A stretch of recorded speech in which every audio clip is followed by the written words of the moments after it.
A long-established rivalry continues. Of course, it's a very one-sided one. It's 19 wins to 1 in favour of O'Sullivan. Another big session of snooker. This is the business session, and he started well. So Ronnie O'Sullivan looking sharp early on today. Seems to have stepped it up here.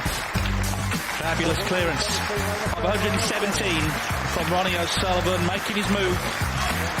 If he can make a nice break, he should settle back into it. Carter's challenge is fading. O'Sullivan has stepped it up. Ronnie O'Sullivan a big favourite now to win this match. His second century of the afternoon, his third of the match, a 1-2-3 clearance from Ronnie O'Sullivan, the 7-times champion, looking good again here. Well, the referee trying to sort of stop people coming back in down the stairs. O'Sullivan going up the stairs in a minute, I think. Well, the crowd loved that, didn't they? It was short and sweet. He finishes with a total clearance of 131. Little chat between the players. Carter will be disappointed with his performance in the second half, but the crowd are delighted because for the 29th time in his career, Ronnie O'Sullivan is in round 2.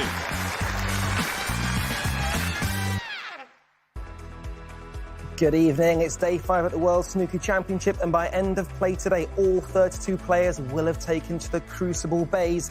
This morning it was hard going with the All China affair. Pang had to win the last 5 frames to pick up his first win here. Al's early pick, Murphy, was in full force. A word, though, for Daniel World, the debutant. 4 frames he won. That included 3 tons and a 90-plus break. Much more about this afternoon's action in just a moment. And then this evening, what we can look forward to, frankly, was sport for choice between Trump and Yu Long, who played to a conclusion. And then it's the Battle of Leicestershire, Selby versus Wollaston. That one is not to be missed. And something a little bit different, because if you're watching in the UK, we're doing something while the snooker action gets underway. We have a unique watch-along with Rangers' finest Ali McCoist and commentating denizen Darren Fletcher. They love the game. They're big fans of Ronnie O'Sullivan. They're big fans of people who score heavily. And they'll be doing commentary with a whole host of special guests. You'll have to watch to find out exactly who those guests are. It's for one night only, and that night is tonight, right on TNT Sports 1. And a reminder, though, that obviously on TNT Sports 3 and on Discovery Plus, you can listen to our fantastic commentary team of Dominic Dale and Phil Yates. The big question, Jimmy White, though, is where are we going to eat our Chinese? I don't know. Is there going to be any room in here? Unbelievable scenes. And Jimmy's actually going to be the very first person on the very first frame. We can say a massive hello to Rhian Evans, the 12-times Women's World Champion. You've watched every ball so far. How have you found it? I thought it's been fantastic. At the start of the competition, I had no idea what was going to happen. I thought it was so open. You could have an amateur win it who's one of the favourites. Yes. You got Will Ronnie play, you got the Crucible Curse, you got debutantes, and I think it's delivered in every aspect. We've had drama, we've had people struggling out there, even the top seeds. So, yeah, I think it's been a fascinating watch so far. It really has. It's been a fascinating watch, and that was just the Ronnie Carter match. And, if we get straight into that one, it was a tale of 2 sessions. The Ronnie yesterday, very different to the Ronnie today. Yeah, he'll be very pleased. I thought yesterday was a good run-out for him, bearing in mind he hasn't played a big-time match since last November. So he'll be delighted with the way that it finished for him. You know, got pretty much all departments of his game were in key today. And, roll on the next round. And roll on frames 10 and 11, Jimmy, because the cue ball, the break building, it was sublime. That's what Ronnie O'Sullivan is, a class above most of the players. You know, he makes it look so easy when he's got control of the cue ball. This was sort of not an aggressive cannon, because he knew if he hit that side of the pack, he would move the reds out. For me, he looked a bit apprehensive yesterday, but as Alan said, every part of his game today was sharp, his long potting, his positioning. And what Ronnie O'Sullivan, for me, is the best front runner you've ever seen. As soon as he sense that there's any weakness in your opponent, he jumps all over it. And, at the start of the match yesterday, I wasn't too sure how he was going to play. But today he proved that he's a contender. This was a fantastic cannon off 2 cushions, perfectly cued, hits the right side of the pack and brings out reds, and from nowhere, all of a sudden, he's in a frame-winning position. Fantastic. This was a nice shot, top spin. So it shows me that he's been putting a lot of work in. And obviously with the new cue, first time out in a serious match, he's performed very well. And, he's a contender now. I wasn't sure at the start of the tournament. I mean, it's a huge point about the cue, it has to be said. You'd have had no idea at certain points in this frame. So, Al, frames 10 and 11 were impressive. For you, frame 12, what a clearance that was. We're talking killer clearances here. When he won this championship the last time, the semi-finals against John Higgins, he made one of them. I think it was the last frame of the first day of the semi-final anyway. Ali Carter's getting the odd chance here, but now he's in a position in the match where he knows Ronnie's going to jump on pretty much every chance that he gets. And as a consequence of that, he misses the first black. Then he's got another one that he shouldn't be missing, not in this company. Ronnie's got the two reds. Feast your eyes on these two. Left-handed. You're talking about, as I say, killer clearances. If you're going to ultimately win this thing, these are the moments that you've got to grasp. This is the best shot of the three, incidentally. Just misses the green. Round it comes round the corner. Then he's got another one with the lefty that's not easy. He tried to play this with his right hand. He couldn't quite reach it. And then he plays it with the left. In it goes. Nice angle on the black, one cushion on the yellow. And he completes the clearance to pretty much seal the deal today. It was brilliant. Rhian, one of the most exciting parts for me is that, yes, Ronnie was excellent, but you get the sense there's still levels to come. Yeah, you always sense that with Ronnie, and he can sense that himself. I think he showed a totally different person out there today than yesterday. As I say, he was a little bit rusty, and the new cue, the Ferrell, is a little bit apprehensive about how it's going to work under pressure in certain shots. And as I say, Carter missed his chance a little bit, so Ronnie thought, right, you've had your chance, it's my time to step up a gear now, and he does what he does, and that's why he's won so many world titles and so many titles. He's just a genius at work, and even a new cue can't stop him at the minute. Jimmy, the nuts thing about this game, the end of the session yesterday could have easily finished 6-3 to Carter, and that could have been a different story altogether. Yeah, I think Ali Carter played a very good first frame, looked very strong, and he didn't... Ronnie didn't take advantage of Ronnie O'Sullivan's mistakes, but that's not going to keep coming. I think that was because Ronnie was a bit apprehensive with the new cue. He's ended up 3-1 up in that session. Then he's, 5-2 up? And yes. Ali won the last two frames to go 5-4. So you think Ali would have been back in the match feeling great because, you know, if you're 5-2 down with O'Sullivan, you're looking just maybe get one of them last two frames. He got both of them. But today... the couple of chances he had, he didn't take them, and Ronnie just got into his in his zone, shall we say, and then he just looked so dangerous. And he's not hanging about either. When Ronnie O'Sullivan is confident, he gets quick. I think he was like 14, 15 seconds a shot. So it was great to see him back and great to see him play well. Great to see him playing well. By the way, could the fairy tale happen? We would all love to see it. How deep can he go in this tournament? Well, it's obstacle one out of the way. Banana skin averted. And here's what he said to Rachel afterwards.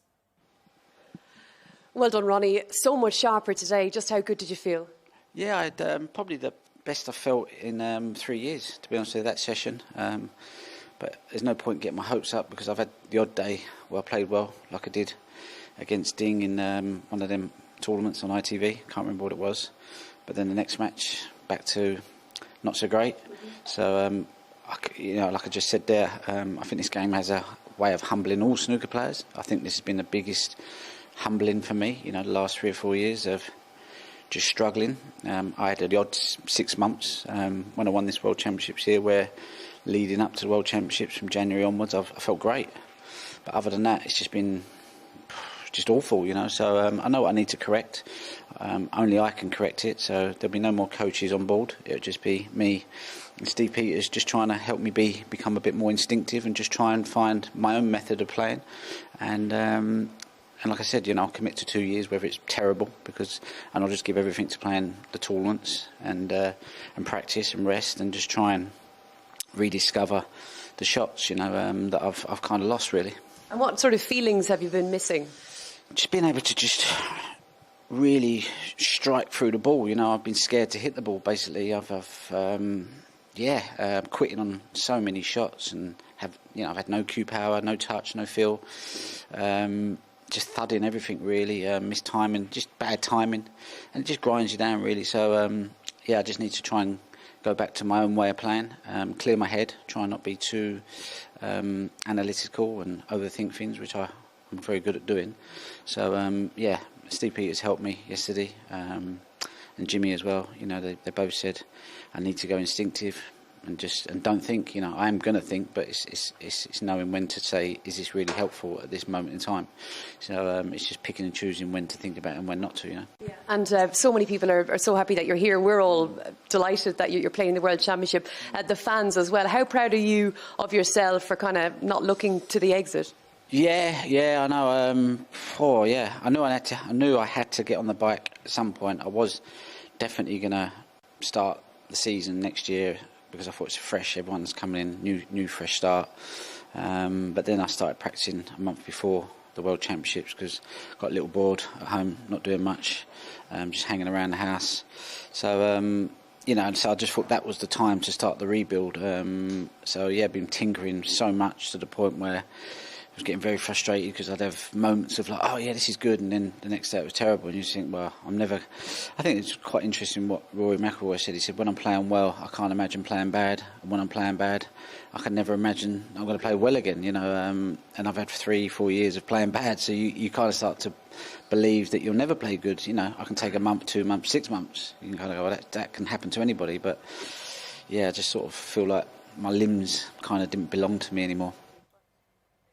It's a relieved Rocket, and we love to see it. But as for the action that's taken place throughout the rest of the day, Al, in terms of Shaun Murphy and Daniel Wells, like I said, he's one of your early picks, Shaun Murphy. He was fantastic earlier on. It was almost a perfect run-out, in a slightly different way, I think, from Ronnie's win against Ali. But he played brilliantly, as did Daniel Wells, So Shaun was tested in a way that he saw his opponent play nicely. But it was one of those where, and this is the kind of match you want, where both of them scored really well. But Shaun was always, that 3 or 4 frame gap in front after, sort of midway through the first session.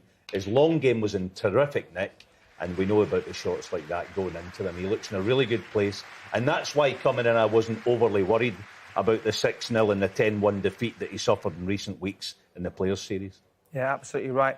Well, another match we're going to talk about, Jimmy, is the All-China affair, Zhang versus Pang. It was tough going at times, Pang doing enough, especially at the end. Yeah, he got through the match. I think because they know each other, they made practice with each other, they sort of like, there may have been too much respect there. They both didn't play their natural game. It was a real hard, solid snooker match. Pang, I think he played O'Sullivan last year and just lost 10-8. He's playing him again. If he's going to have any chance against O'Sullivan, he's got to win a lot more frames in one visit. There wasn't many breaks in that match.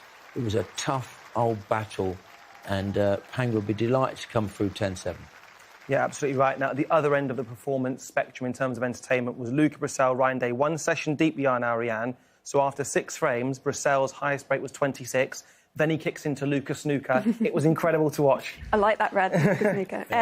Ryan Day had him on the ropes, and when you draw a seed like that and you get a 5-1, 5-2 lead, you need to keep your foot on the gas. But he didn't. He let Luca off the hook a little bit because he was all at sea. You say his highest break was 26, and then we saw some of his natural flair, and obviously he played that, didn't he? But it's just fantastic to watch when he's in full flow, and that's what you don't want him to be in. And then obviously he starts playing exhibition shots.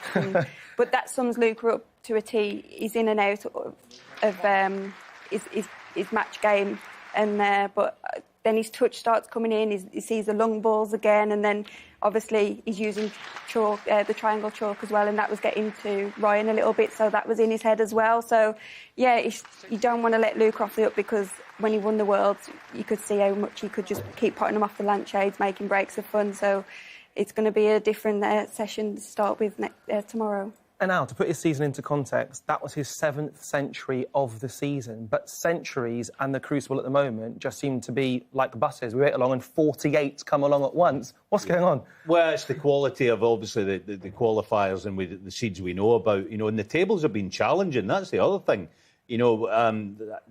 Like the match with Pang, as Jimmy was saying, Pang and getting his win. There was no scoring in that match, but the quality is there, and these guys find a way. If the pockets are tight along the cushion, they chip them out.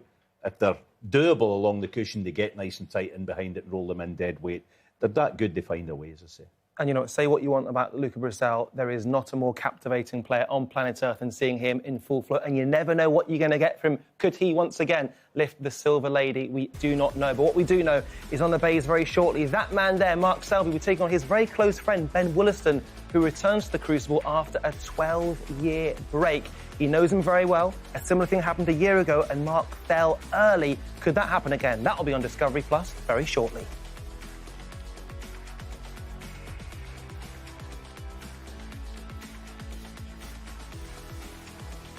We heard from Ronnie O'Sullivan in the interview afterwards.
Welcome back to the Crucible. 2 spots in round 2 still to be booked, which has to be said has been characterised by quality, mostly from the old guard. Higgins, Murphy, Willow, Trump in cruise control too.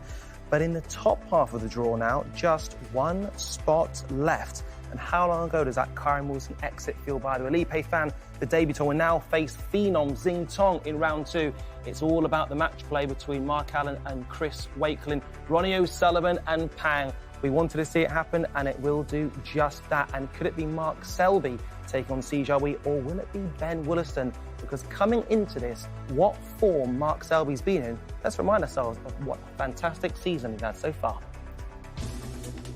Mark, it's great to see you. As the season comes to a close, the end is in sight. Give us your thoughts and your reflections on how you feel your season has gone so far. Yeah, quietly pleased, to be honest. I mean, I've won 2 tournaments, which I see that as a successful season. You know, I'm always saying if you win 1 in a season, it's good with the standard of play the way it is at the moment. But winning 2 is obviously quite pleasing. And even in the tournaments that I've not done well in, I don't feel as I've played too bad. You know, I've lost to players playing better than me at that particular time, but judging on last year's season performances to this season, it's night and day really.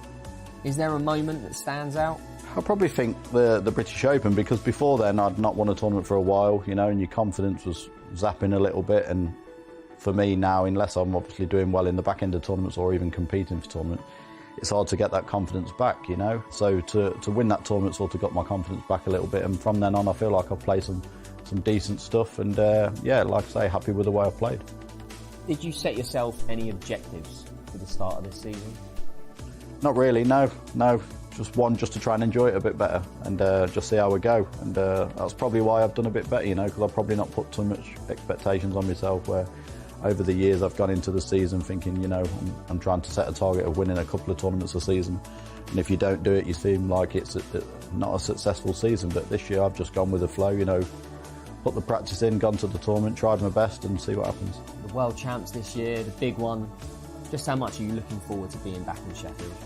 Yeah, I'm looking forward to it, you know, a lot better than what I was last year. I think I've said before in interviews, going into it last year, I probably should never have played, you know, but I thought if I go there and you get through 1 or 2 games with the tournament, with the comp, what it is and the venue, you know, something could click and change your mindset. But looking back, you know, you live and learn, and I probably shouldn't have played, but this year going now I'm in a better place. And form's good as well, so really looking forward to it. What would success at the event look like for you this year? Just to win it, really. Anything less than that, obviously, I wouldn't be like an unsuccessful tournament, because you could play well and then somebody could just outplay you. But, you know, obviously, having done what I've done there, every time you go there, you just want to go there to win. So if you don't win, obviously, you're disappointed. So, yeah, nothing other than winning the tournament for me, really. The amazing nature of the strength in depth, especially in the 2025 World Snooker Championship, means that we haven't even really got into talking about Mark Selby. And let's remember that we are talking about one of the greatest snooker players of all time. Hence, the CVs don't really match up. But what they do match up is they know each other very well. They've trained together for many years, practiced together for many years, all in Leicestershire. We're not sure which way of the fence that will mean either player will fall. But Al, just in terms of Mark Selby, what a season he's had so far, titles and gone deep in a lot of tournaments. Absolutely. A couple of brilliant tournament wins, mostly that the British Open win. The final against John Higgins was, I think, his best performance of the season. He played well in the other one, incidentally, against John. But he comes into this championship on the back of a very consistent season. There are people out there, you've seen it there, that don't like that word consistency. But it's nice to come into the Crucible, I think, with a volume of work that he's put in. I think what it tells me is that we can never guarantee anything with any player, but it feels to me like he's going to perform well in this match. You know, the questions that we've been asking of him the last, you know, couple of years, and on and off the table, he's had 1 or 2 problems that we know about, but he's in a good place right now. You know, I think actually he's in the top 2 or 3 names on the shortlist to win this thing again. He's won so many ranking titles, so many triple crowns. He loves the long format. How's he going to fare against Ben? How can Ben even respond? Yeah, it's a difficult one when you're playing someone that you know and that you're good friends with. But I think Mark's going to deal with that a little bit better, I think, than Ben. He's got more experience in that aspect. And as you say, that getting that early win at the British Open against John Higgins in a big final, sort of set the season for him after having a couple of bad seasons. But yeah, he just looks a totally different person to me. His manner around the venue, around the table, his pace around the table, his attacking. And even when he's not playing as well as he has been, he's not bothered. He just sort of keeps that mentality. And I think that's what he's been lacking at the last couple of seasons before this one. So yeah, I can't see anything but a Mark Selby win here tonight. Jimmy, just a word for Ben Willison. He's back after 12 years, and this is very much a family affair for him because his wife is one of the referees. Obviously, she's not going to be refereeing his match, but Tatiana, it's amazing for the pair of them. A brilliant story. Yeah, I was talking to his wife early on in the season, and he just secured his tour place. He got enough ranking points, and she was saying to him, just go out there and enjoy it. Problem he's got is that he's schooled by Mark Selby. He's practiced with him. So he knows how devastating Mark Selby can be. So for Ben Willison to win this match, he's got to play his best snooker from start to finish. And you've always got to put Selby in the mix for the World Championship, longer frames. And he's had a good season. He's full of confidence. He's the ultimate professional. He's been here for 3 days looking at all the players and doing his work. And he'll be ready to go. You know, it's big ask for Ben Willison to beat Mark Selby at Sheffield. But I will say a very similar thing would have been said against Joe O'Connor 12 months ago, and Joe managed to do exactly that. So could Ben repeat history? Well, the action will be kicking off very shortly indeed. The crowd have taken to their seats and the players have taken to the practice table. Judd Trump, Zhou Yulong, the world #1, is currently leading Zhou by 3 frames. Will Zhou get out the traps flying?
On Eurosport, there's speed climbing, golf and cycling. But on TNT, with NBA, it's the Warriors at the Rockets. It's the stage 4 of the Tour of the Alps. That starts tomorrow at 12:30. And the question is, which Luca Brissell will turn up for the second session against Wales's Ryan Day? And more imminently at the Crucible, Judd Trump takes the floor against the talented Zhou Yulong after 9 frames already. Let's take a look back to see how it all took place. 3 times a ranking event finalist. He's the jumping dragon, Zhou Yulong. 6 finals, 3 major trophies this season alone. Here comes the world #1, Judd Trump.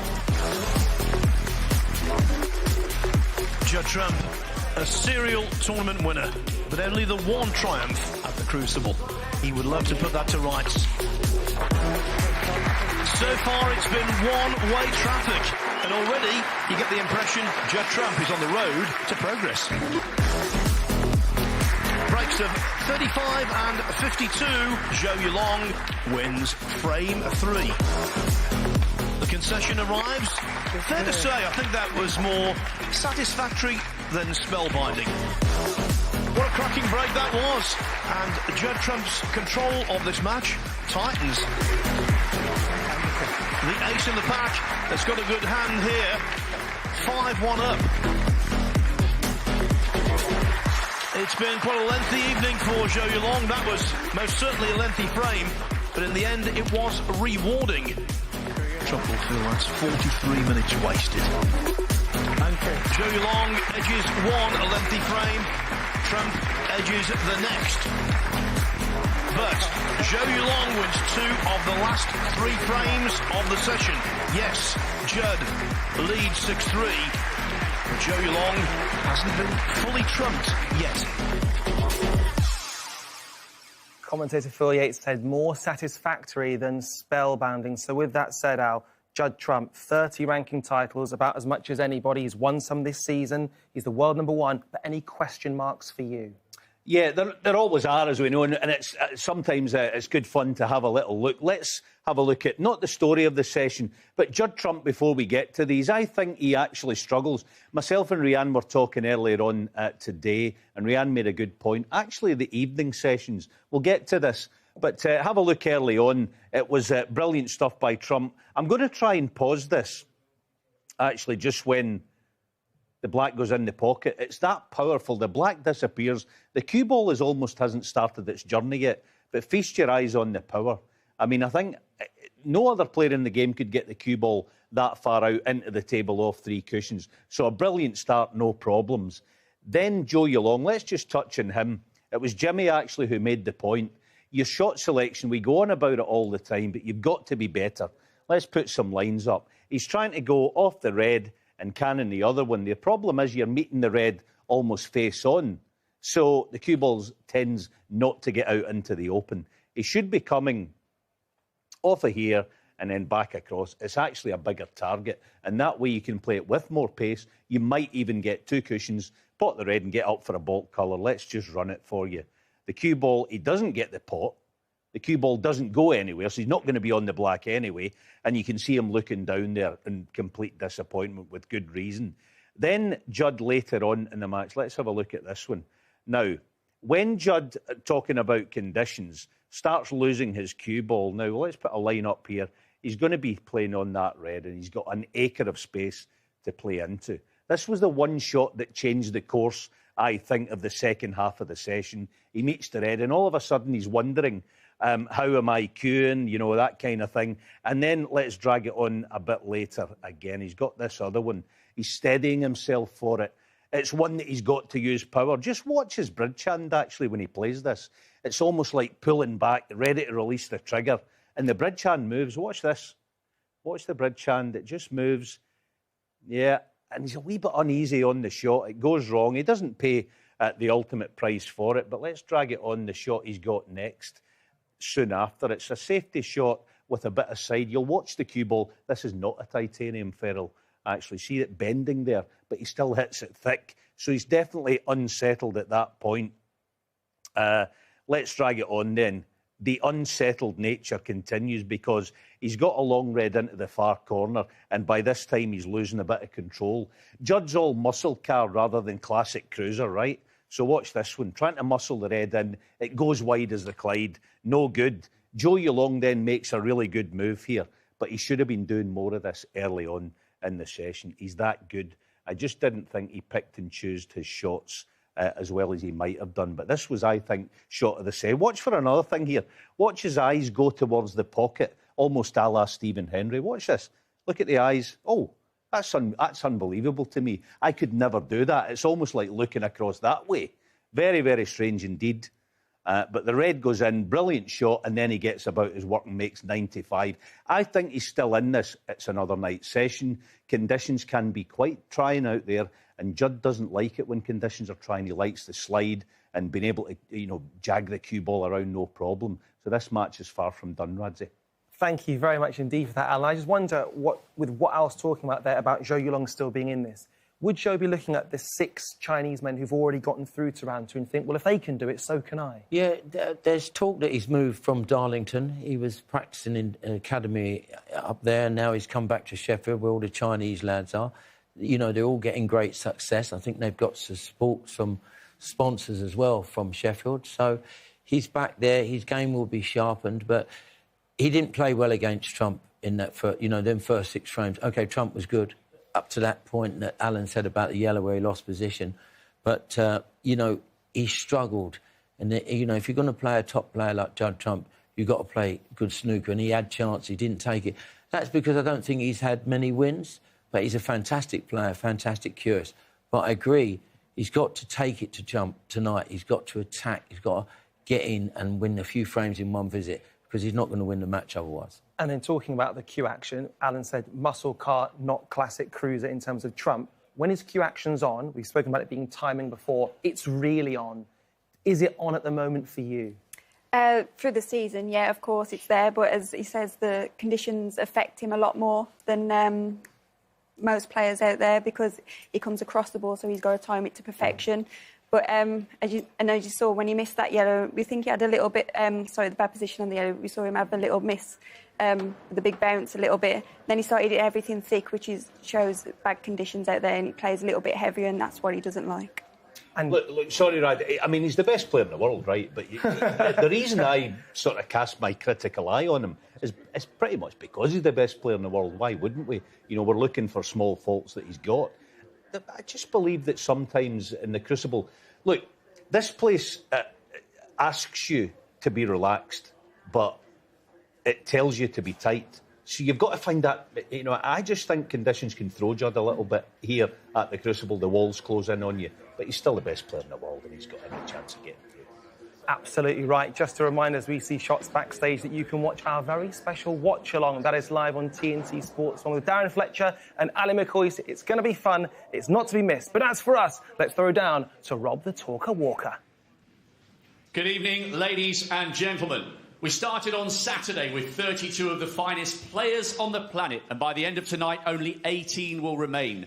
We're tantalisingly close to completing the second round lineup, and tonight we're graced with not one but 2 world champions. One's taking on the best of China, the other involved in a mouth-watering all-Leicester derby. Welcome back then for the climax of Day 5 at the Halo World Snooker Championship.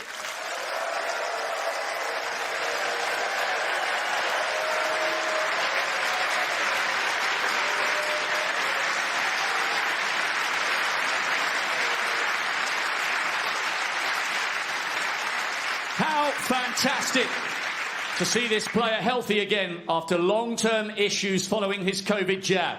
He's back in the big one for the first time in 12 years after victory over Ross Muir at the qualifiers.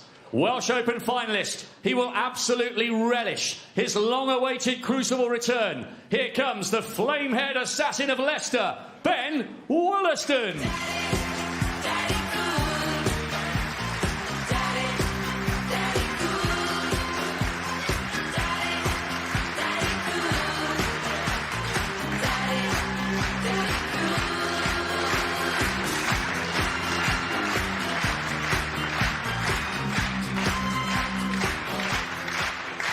What a walk-on tune. And his opponent, emerging for a 21st consecutive Crucible campaign, 18 years after the first of his 6 appearances in the final. Winner of the British and Welsh Open titles this season. Fantastic to see him back on top form and enjoying his snooker once more. 4 times a champion of the world, the jester from Leicester, Mark Sully.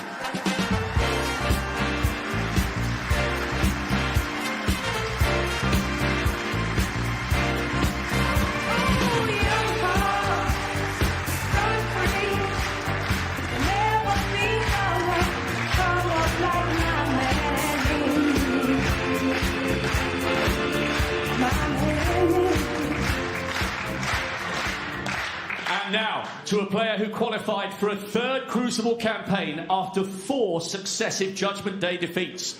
3 times a ranking event finalist, he showed all his class to take the last frame of the session yesterday. And he will be bang up for the challenge tonight. Here comes China's jumping dragon, Zhou Yulong.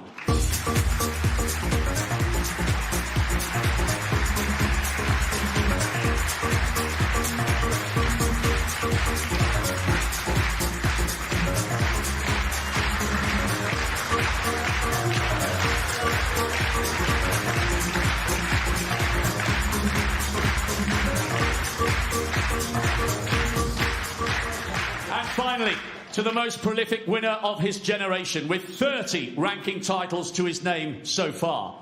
After an excellent start yesterday, he's 4 frames away from a 13th appearance in the last 16. World champion in fine style 6 years ago. He's the reigning UK champion. He's the current world #1. He's the ace in the pack, Judd Trump.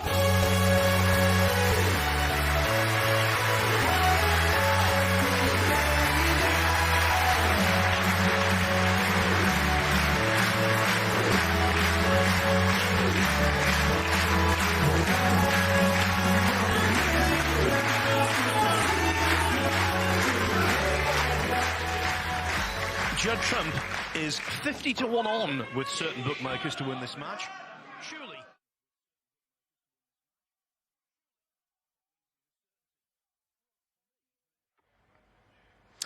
Hello, welcome along. So for the first time, we are here at the World Snooker Championships with a very special watch-along. I'm Darren Fletcher, alongside my regular partner, Ali McCoy. What about this, Ali? I never thought we'd end up here. No. There's a few places I did think we'd end up. The Crucible certainly wasn't one of them, Jimmy. It's fantastic to be here. Came here earlier on this afternoon. Brilliant to be here. So this is day 5. We've got Chris Wakeling with us, who's already through. Beat Neil Robertson, plays Mark Allen tomorrow. Chris, welcome along. Good evening, everybody. Yeah, pleasure to be here. Great to see you, mate. And we've got Jimmy White as well. Of course we've got Jimmy White. I'm part of the furniture, me. Don't worry about that. Now, I've got to start, before we get into the match that we're going to focus on tonight, which is Judd Trump against Zhou Yulong. You've had a nightmare day today. You've had a terrible day today. Jimmy, Chris, I've had better days. For some shape or reason, I jumped on the wrong train. I went at plenty of time, St Pancras, right, and I've got my Sheffield ticket. Train leaves at 12:02, right? I'm there 5 to 12, no problem at all. Walk up platform 4. There's people on the train, so I jump on it. No bother. I think 12:02. We're not away yet. Anyway, 12:05. Away we go, Jimmy. And then 10 minutes after it, the ticket boy comes up. He says, "Can I see it?" I said, "No problem at all." Show them my ticket. He says, "You're on the wrong train." I says, "What do you mean I'm on?" He says, "This train's going to Nottingham." I said, "But it's platform 4." He said, "That was the train in front." Wow. So anyway, never want to panic in a crisis. Got off at Leicester. Had a cup of coffee at Leicester, Jimmy. Jumped on the train to Sheffield and I've made it. I missed Ronnie's 3 frames, though, to be fair. Oh, wow. 4? Which wasn't ideal. 4? You missed the entire session, but you got back for the 1-3-1. I walked in, sat down, and he got 1-3-1. So yeah. Made up. Fantastic. Last time I got on the train, actually, I'd done the same thing. I was same destination, but I got on the wrong train. So I had to buy a new ticket because it was a different company. The geezer wouldn't be negotiated at all, yeah. So you got to be careful with them trains. Well, that was a Scotsman in me. There was no way I was paying for another ticket, Jimmy. I can tell you that, mate. Talking about travelling, once when the Sat-Nav first come out, I'm playing Kirk Stevens in a semi-final in a tournament to get into the... it was a Premier League snooker type thing. And I've put in Manfield instead of Mansfield. Like, I definitely won't be on Countdown. So it's a Sunday morning and I'm just like happy as Larry going along in my car, and all of a sudden it took me off the motorway. I thought, no problem at all. All of a sudden I've got to Manfield, which is somewhere like near Newcastle, right? So it's like 11:30 in the morning. I've got to be on at 2 o'clock.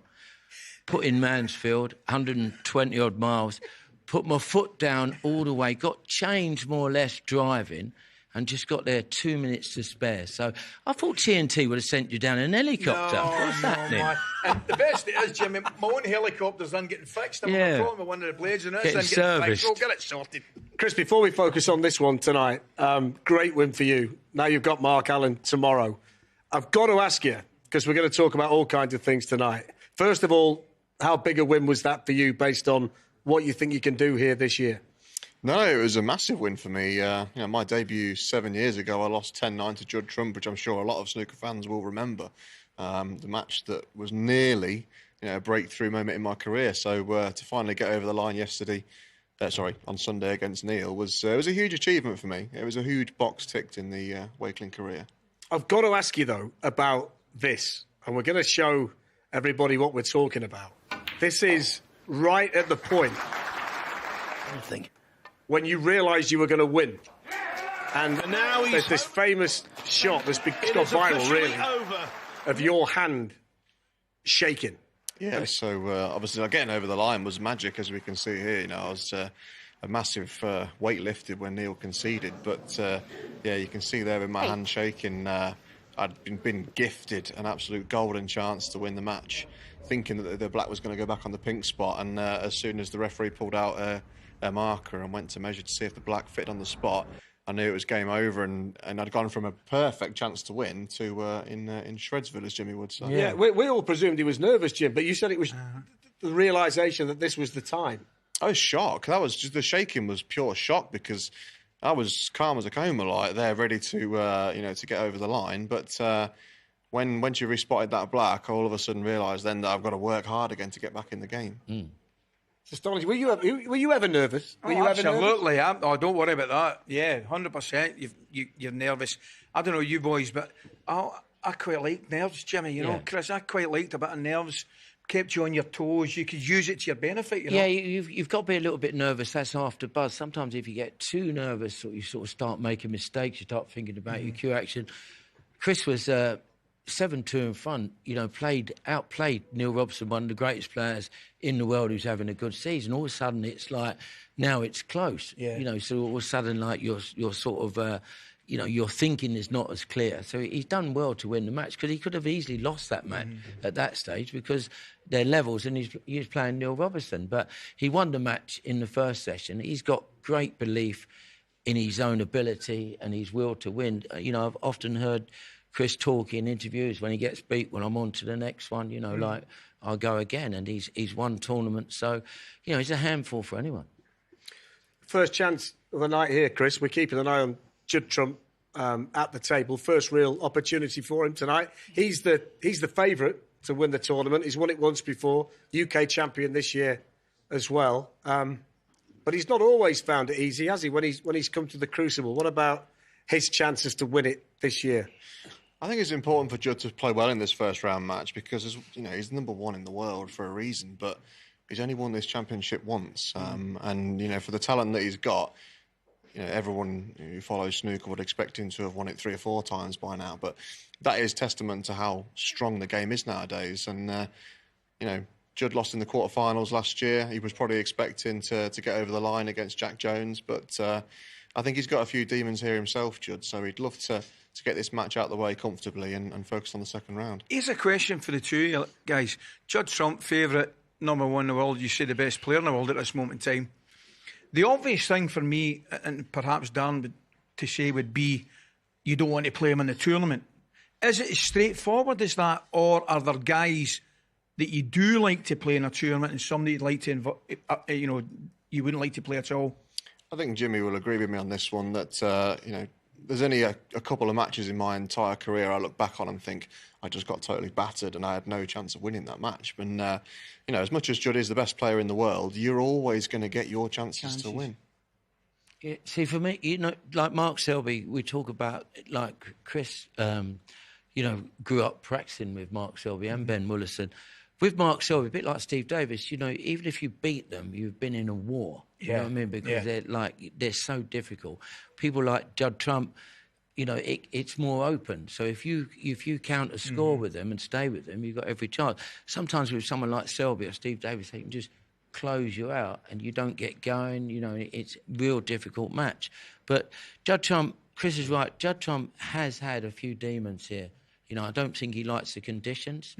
And, you know, but when he gets to a one-table situation, which he's been there a few times now, he's only won it once, you know, he's got every chance. But he's number one in the world because this season he's already won 3 tournaments. But Yao Ying Tong has played incredible, the young Chinese boy. O'Sullivan looked good the second half. Yeah, I believe it. You know, there's so many winners. He can win it if he plays his top game all the way through, for sure. Jim, when you say he doesn't like the conditions, define conditions in terms of what he doesn't like here. Well, sometimes it could be a bit heavy here, first round. I don't know why. Maybe it'd be the atmosphere, you know, in the venue. Sometimes they go to China and it is even more heavier. But, you know, last year, that match that Chris was talking about where he played Jack Jones, he really struggled with the table. You know, he couldn't make anything happening. Even when he was getting in the balls, he was losing the cue ball, the easy stuff. He was making it difficult. So when it's heavy conditions, because Trump's all about timing the ball. You know, if he's not timing the ball and it's a bit heavy, he can struggle. You mentioned conditions there, Jim. I've got to ask you, right, when you, generally speaking, I can understand you're getting different tables wherever you go for different tournaments, whether it's China all over the place. But when you come to the Crucible, generally speaking, is it the same table you get all the time? Well, they try and do the best they can. I think this season, for me, I think they've got the tables pretty good. But, you know, you're always going to get the odd little roll here and there once the table settles. But it's just, for me, I've never struggled with the atmosphere here or the conditions. But it's been noted that Trump does. He struggles. And, you know, be interested to ask him, is it heavy? Is it when the it's raining outside or what? I don't know, but he seems to struggle sometimes here. We've got a variety of guests coming in during the course of the night. Chris and Jimmy to kick it off. Cliff Thorburn, the former world champion, is going to join us. Ronnie O'Sullivan has promised to pop in later. In fact, we've invited everybody, haven't we? Invitations all over the place. The lady, you name it, we've invited the man. We will find out this evening how popular you are because you've been doing all the inviting. I have been. Chris, what about the mindset when you come out 6-3? So he's in a really good position here, but he knows he's playing against a dangerous player. He's about to go 7-3 now. How important is it not to switch off, to keep the focus? Because when you get to this tournament, I'm sure every player in the draw is able to come back and bite you if you do lose any kind of focus. Judd knows that he's in the driving seat right now, and he's just got to stay on top of his opponent. I mean, these first-round matches, you can lose to anybody, and you know, in the qualifying, we've seen somebody. And Anthony Hamilton nearly lost from 9-0 in front. So as much as you know, Judd will be feeling relaxed right now, you know, if he can stay on top of Yulong, then he knows that he's going to get to the winning line. But if he starts giving Yulong a few openings, it can soon turn around. And a quick one on your game tomorrow, Mark Allen. How are you feeling? Yeah, all good. I mean, I was quite stressed after the game finished on Sunday, having been 7-2 up and pegged back to 7-all. But been home for a couple of days. A little bit of practice and relaxed and ready to rock and roll again. Fantastic. I know. Sorry, I know. You don't mind me asking him a question, do you? No, carry on, Jimmy. I'm nicking your thunder. No, Jim. The floor's yours, Jim. When you, you know, when you went 7-2 up, you put that fantastic blue, pink and black, and you give it the fist pump. Right? I know. I heard in an interview you saying you said to your friends, "I've not won it yet. Nothing's won yet." But for me, I felt like that you sort of. Because you knew that it was more or less impossible for you to lose the match. You had to really make a lot of mistakes, and then he come back at you at 7 each. Do you think you went early with the fist pump? Not at all. No. That was just purely the fact that 6-3 and 7-2 is a massive difference. Sure. So, you know, same as 6-3 and 5-4. You know, at 5-4, it doesn't really feel like anyone's got a lead. But you know, Judd being 3 frames in front, it's a nice lead. But if you're 5 frames in front, you know that your opponent has got to play out their skin to catch up. Right. So it may. I never even thought about it as a fist bump at the time. No, yeah. It was just letting out that raw emotion from those 3 shots because you know the gravity of the situation. Cool. Well, he's about to go 7-3 here, so Judd Trump getting ever closer to a place in the second round.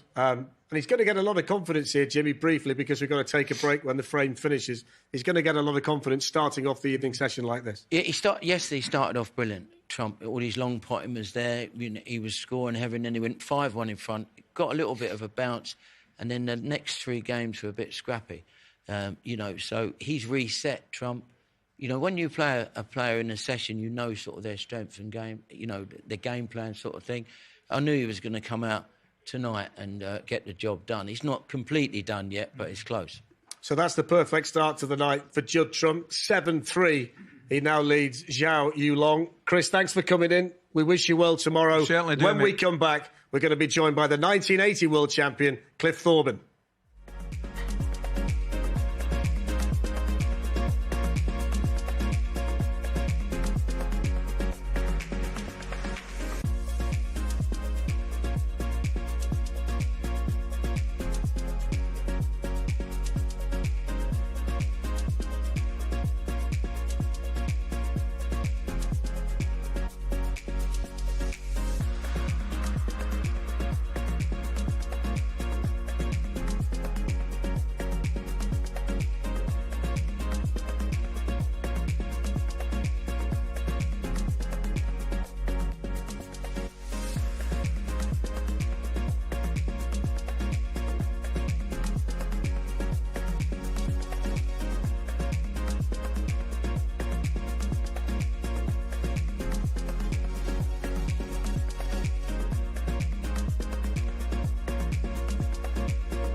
Welcome back to the Crucible, where Cliff Thorburns joined us, the 1980 world champion, the first man with a 147 here at the Crucible. Welcome along.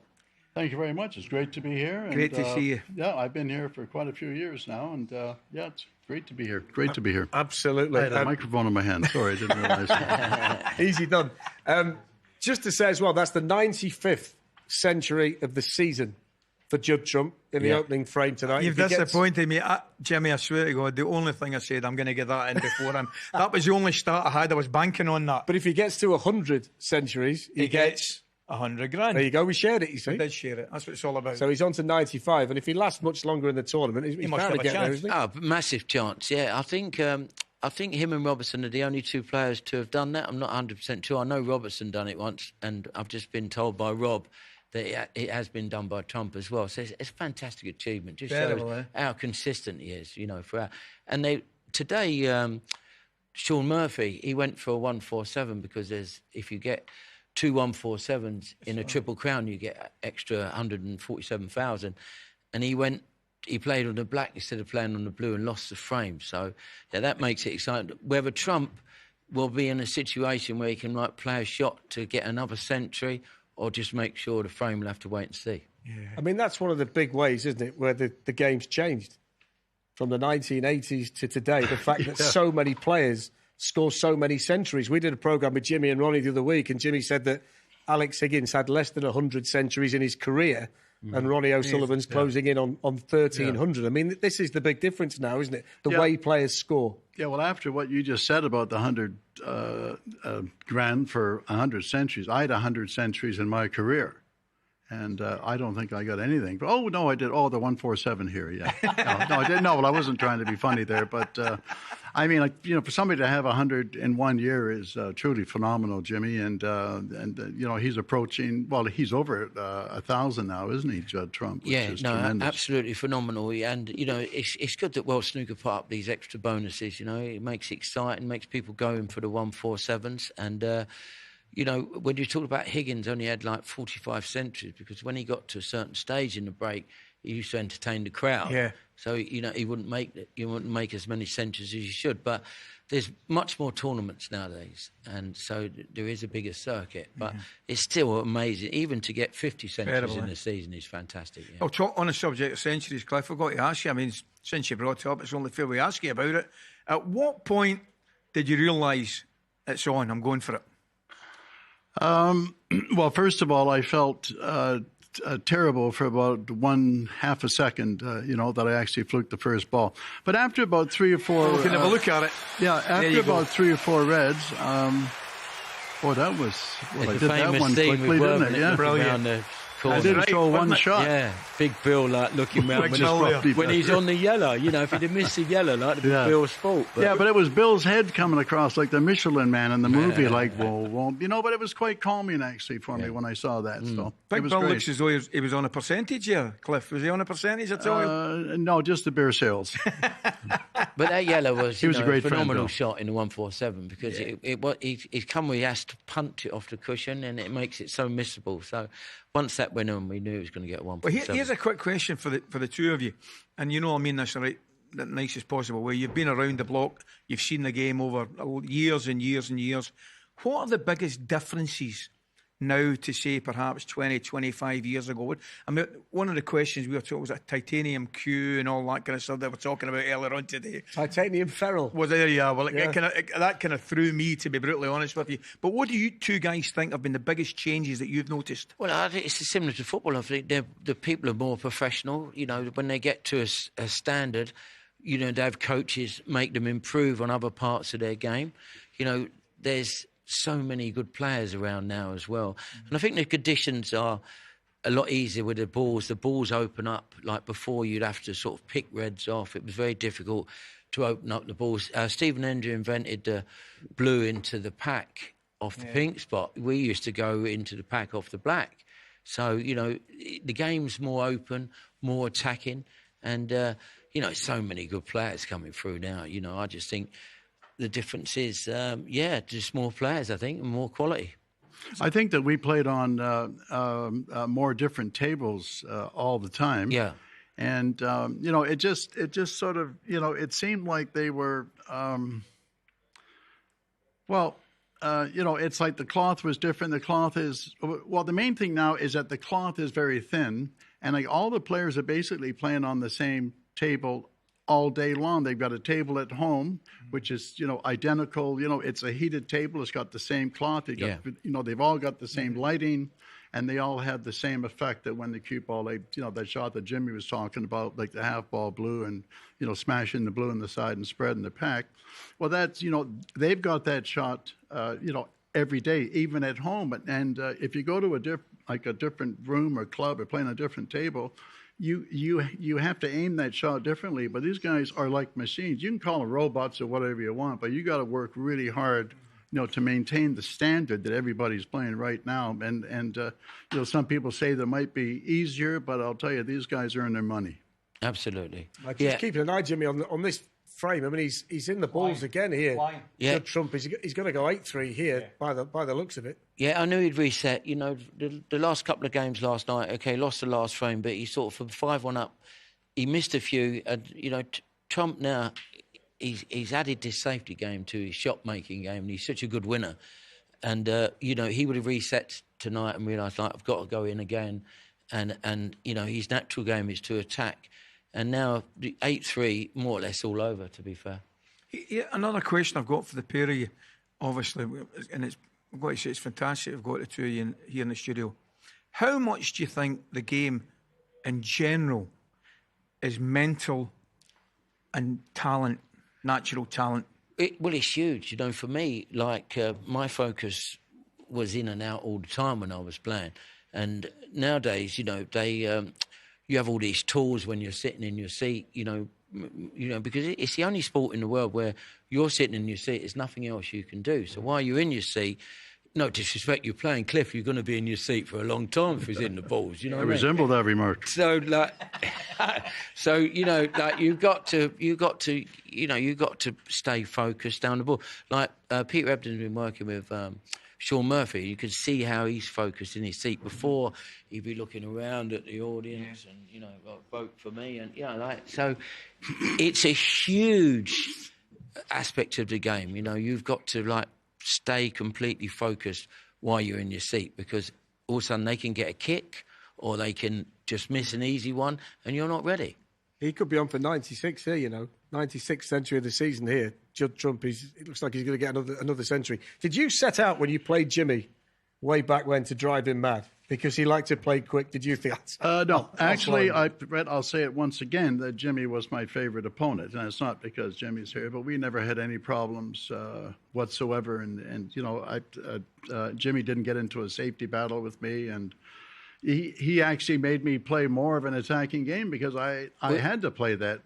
We had some fantastic matches. You know, when you play Cliff, another one. You know, even if you beat Cliff, like you feel like you've been through the ringer. You know, some players you can win, and you know you think, oh, I played really comfortable there. But Cliff was such a fantastic player. He was a great positional player as well as a great safety player. So you knew if you left him in, his cue ball control was that good that you know he's not going to make a positional mistake. Like Luca Purcell, great shot maker, brilliant player, fantastic world champion, but his cue ball's running around the table a bit. So if you're sitting in your seat, you think you might have a chance here. People like Cliff, when the balls were open, you knew that he was going to score. So he's on to 96. He's done another century. So that's back-to-back centuries to start tonight. I mean, you can't start any better than this. No, but I want to say something about Judd Trump. Is that, you know, I know that he had a couple of, first frame losses here.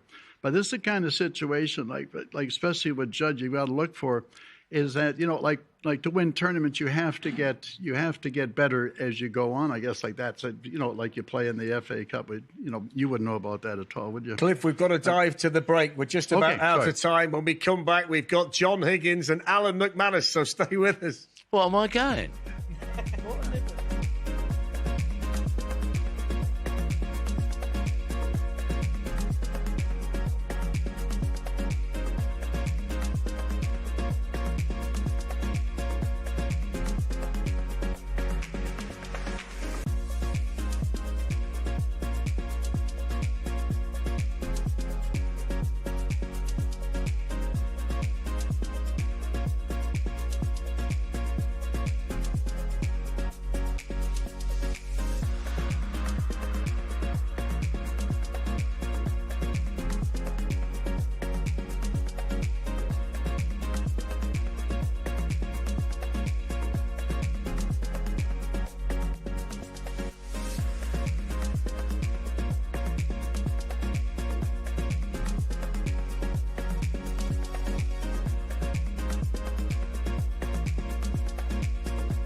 So welcome back to the Crucible for this special watch-along. I'm Darren Fletcher. Ali McCoist is here. We've got two brand new guests, Ali. I tell you what, we've got two brand new guests, and I can absolutely confirm you there'll be no football talk this evening. Right, just to get that, I'm getting that out there immediately. There'll be absolutely no football talk. It'll be all snooker. So should I say we've got two Celtic fans, or should I say we have Alan McManus and John Higgins? The latter would suit me better. So that's the only reason I'm in here. I was actually told this afternoon that you were coming in because you've got a few things to say to Ali. I nearly never turned up. I texted John yesterday and I said, listen, you've got to be here because Ali's, you know, with the Celtic thing. I've not got a lot to sing about here. I have not got a lot to sing about here, I can tell you that. But it's great to see the boys. How are you, first of all, John? Yeah, great. Yeah, no, brilliant. Good first win. Good form. First match against Joe O'Connor. And, so play again tomorrow night. Good. Here's the first question I've got for you. When you're in the tournament, I'm guessing you do get back up the road? No. Not at all? I never went back up because I finished... when did I finish? I played... No, you're in your little bubble here. I think I finished on Monday night, so then I'm playing again Thursday night. So there's no point going home on Tuesday and then you get home and then you're basically coming back down. Couple of days practice. So I've got an apartment here, so a couple of days practice and just football chat with Alan and things. So it passes the day, no problem. Is that the way now? Get an apartment rather than a hotel, so you've got that bit of space to get away from everything. I think a lot of the boys have done that in the last few years. Now, not that none of the boys are talkative and we got on well with everybody, but I think it's just good when you walk into a hotel, everybody's basically, it seems as if they're here for the snooker. So they just want to come up and chat to you. So it's sometimes just good to get yourself away. Well, that's another question I was going to ask you, lads. See, like in a major tournament, I mean, there clearly be players that you do go on with better than others. I get all that. But is there a bond? Is there a camaraderie amongst you all? Or is it very much business? No, I mean, it's just from my own personal experience. All the Scottish boys, we've always got on great. Me, Now, Alan, largely because the rest of them don't know what we're saying half the time. That's the way, and even the boys for maybe the south. Sort of east area, Joe Perry's and all the Mark Dave. There's a wee sort of, not clique, but there's a wee group of them, and you all gravitate towards one another, didn't you? You know, was it like that in the footy? Did you have your little, dressing room? Do you know something? It was very much the same. We were lucky. We, generally speaking, with a great dressing room. Even the Scotland boys, I swear to God, the Scotland boys, lads, but whether it was with a Hart, Paul McStay and Big Roy Aiken and all the boys, when we were international duty, it was, a big communal table with Coop and all that stuff. It was great, it really was. How could you handle that bit, Ali? I've always wondered, like, 1 minute you're kicking lumps out each other. Oh, great, and then the next minute you're kicking lumps out each other on the Saturday or Sunday, then you're going away on the Monday. Brilliant. But it was brilliant. And that's the way it was. Everybody knew the rules. You could be playing Celtic on a Saturday, be kicking lumps at each other on the Sunday. You're up at Gleneagles Hotel because you've got an international. And it's magic. And one of the best stories is at the moment, Wee Granty and I love Wee Granty. Wee Granty's brilliant. Wee Granty's boy's working beside my boy now. So it's amazing, isn't it? And the two of them got a house on fire. The two of them as thick as thieves. Brilliant. Peter Grant, and he's on the radio and all that these days. He still loves it. Peter the Point. Great. Peter the Point. He was great, man. He was different class. Am I allowed to be in here, Big? Yes, come on. Am I okay here? So on the football conversation then. So Luca Brissell, was it today? Yes. Has likened himself to Ronaldinho. He said in terms of if I was going to make my comparison snooker player to a footballer, I would be Ronaldinho. That's a big call, that, if you look at Brazil. Oh, it's a massive That's call. A huge call. I mean, he's gone for it there. I know. I mean, I take it he's talking about his style on the table. I think so. Right, okay. I've got to say, I thought he might be talking about his nights out. I don't know. Well, maybe I. They're pretty legendary as well. I think Luca's nights out. So, maybe. Well, I mean, to be fair to him, he's not messing about. He's through in Ronaldinho right away. I mean, he's no hit as well, he's not Harry Kane or anything like that. He's through in Ronaldinho. So obviously fancies himself as a bit of a talent, a bit of a boy. I mean, fair play to him. I mean, he could have gone the full hog and meant Messi or Maradona, but he cut himself short with Ronaldinho. I think he's left that to Ronnie, hasn't he? How impressive, Alan, has this start been tonight for Judd Trump? I saw your breakdown earlier, spoke about the conditions, maybe not a massive fan of the Crucible, one or two issues here, but he's come out firing tonight, back-to-back centuries. I think what it tells you is Judd would have been back home in Dubai. He's, it's well publicised in Dubai now. But what you're seeing, I think, is preparation. He's obviously put the hours in. He always does, Judd, though, doesn't he, John? But see, somebody like John can watch a top player, and just with the way they're hitting the ball and the way the cue ball's behaving, he'll go, he must have been practising hard. I know it's small differences, but guys like John can see it, me to a certain extent. Judd looks razor sharp. He's been amazing tonight. You need to explain to me then, the two of you, right? Is he just a freak of nature then? Because we spoke to Ronnie a few weeks back, and he won it. When was it? He won it, and he picked up a cue all season, and then he only picked up a cue, he said, was it last month? 2013, that was, right. Yeah. I mean, to somebody like me who loves his snooker, that is absolutely incredible. You mentioned Judge, you can see he's been practising, he's been on the table every day, and then you get somebody like, is that just a freak of nature, that? Who, Ronnie? Yeah, of course it is. He is a freak of a player, but listen, he's been playing the game for 40 odd years. He could have a few months off and he could be back within a week, and he can be playing as well as he can ever play. I know sometimes you make a bigger thing about he's not played for all these months, but he'll have been practising a lot now and then. Obviously, you've seen it the first maybe 9 frames yesterday. He wasn't really at it, and Ali had his chances, but I think Ali missed the boat yesterday. And then when Ronnie came in today, he played unbelievable. The truth of the matter actually is, I call myself a normal player when I was playing. John's different, right? Those guys are different, right? John doesn't like hearing that, but that's the truth. I couldn't do that. I couldn't go and not play for a month and then play decent. I just couldn't do it. John can, Judd. That's where they're different. Well, it's funny you mentioned being different, Alan, and you'll back me up here. What's that? Ronnie, a great crack with Ronnie and Jimmy. They're in brilliant form, John. And the one thing I got from the two of them, right, was the unbelievable, and so they should, by the way, unbelievable respect they had for Stephen and yourself, right? And Ronnie said something to the two of us, and he meant it as a compliment, by the way. He was singing your praises, but what he said was he felt he should have won more, right? Now, He wasn't having a go at you. He was actually singing your praises, and he said, with your talent, he thought you could have, in fact, should have won more. How do you take that? Do you think you could have or should have? Myself, yeah, possibly. But it's tough out there, Ali. No, I mean, it's tough out there, and as you say, I think us Scots are built different. I think Stephen's the only one out of us Scots that was really just flew at everything. Now, whereas normally we're percentage guys, me, Alan, Steve McGuire, like we're percentage players the way we grew up. So I've just never changed that way. And I would love to go out and fly at balls the same way Judd and Ronnie do, because it's amazing to watch, but I'm just not built that way now. So I've won what I've won, and I think for John, I can't speak for him, but I think for John, when he won it in '98, this thing here, he didn't assume he was going to knock off another 2 or 3 in the next 5 or 6 years, but I think we all thought that was going to happen. It didn't happen, John, innit? It was probably because I was going to watch Celtic and Rangers all the time, and I wasn't really practising that much. I was having a good time. But by the way, he's won another one here. I know. So this is we've not really got to talk about Celtic and Rangers, have we? I mean, let's move on. Let's have a John. It's Judd's fault for rattling through the balls. We're getting thrown out, but anyway, so. Are you happy Celtic are dominating just now, Al? Can I just ask Quite frankly, you know, it makes me ill, John, for want of a better description. Listen, you've made us ill when we grew up watching football. A bit of payback, boys. I don't mind a bit of payback. You've made us ill. I'll tell you what, I was at a game. Me and John were talking this afternoon about some of the old games we were at that you were playing, and I was there when you did the robot at the Rangers end at Celtic Park. I was at that when I was also at the 2-1 cup final. When it was raining, Big Paul Elliott scored. I remember it. And Mark Walters That's scored right. the winner. I was at that, John. And then I get pneumonia the night semi-finals of Celtic played Rangers. You're down to 10 men. Wasn't it one Robertson? Exactly. I'm in the Celtic end. We never get a cover.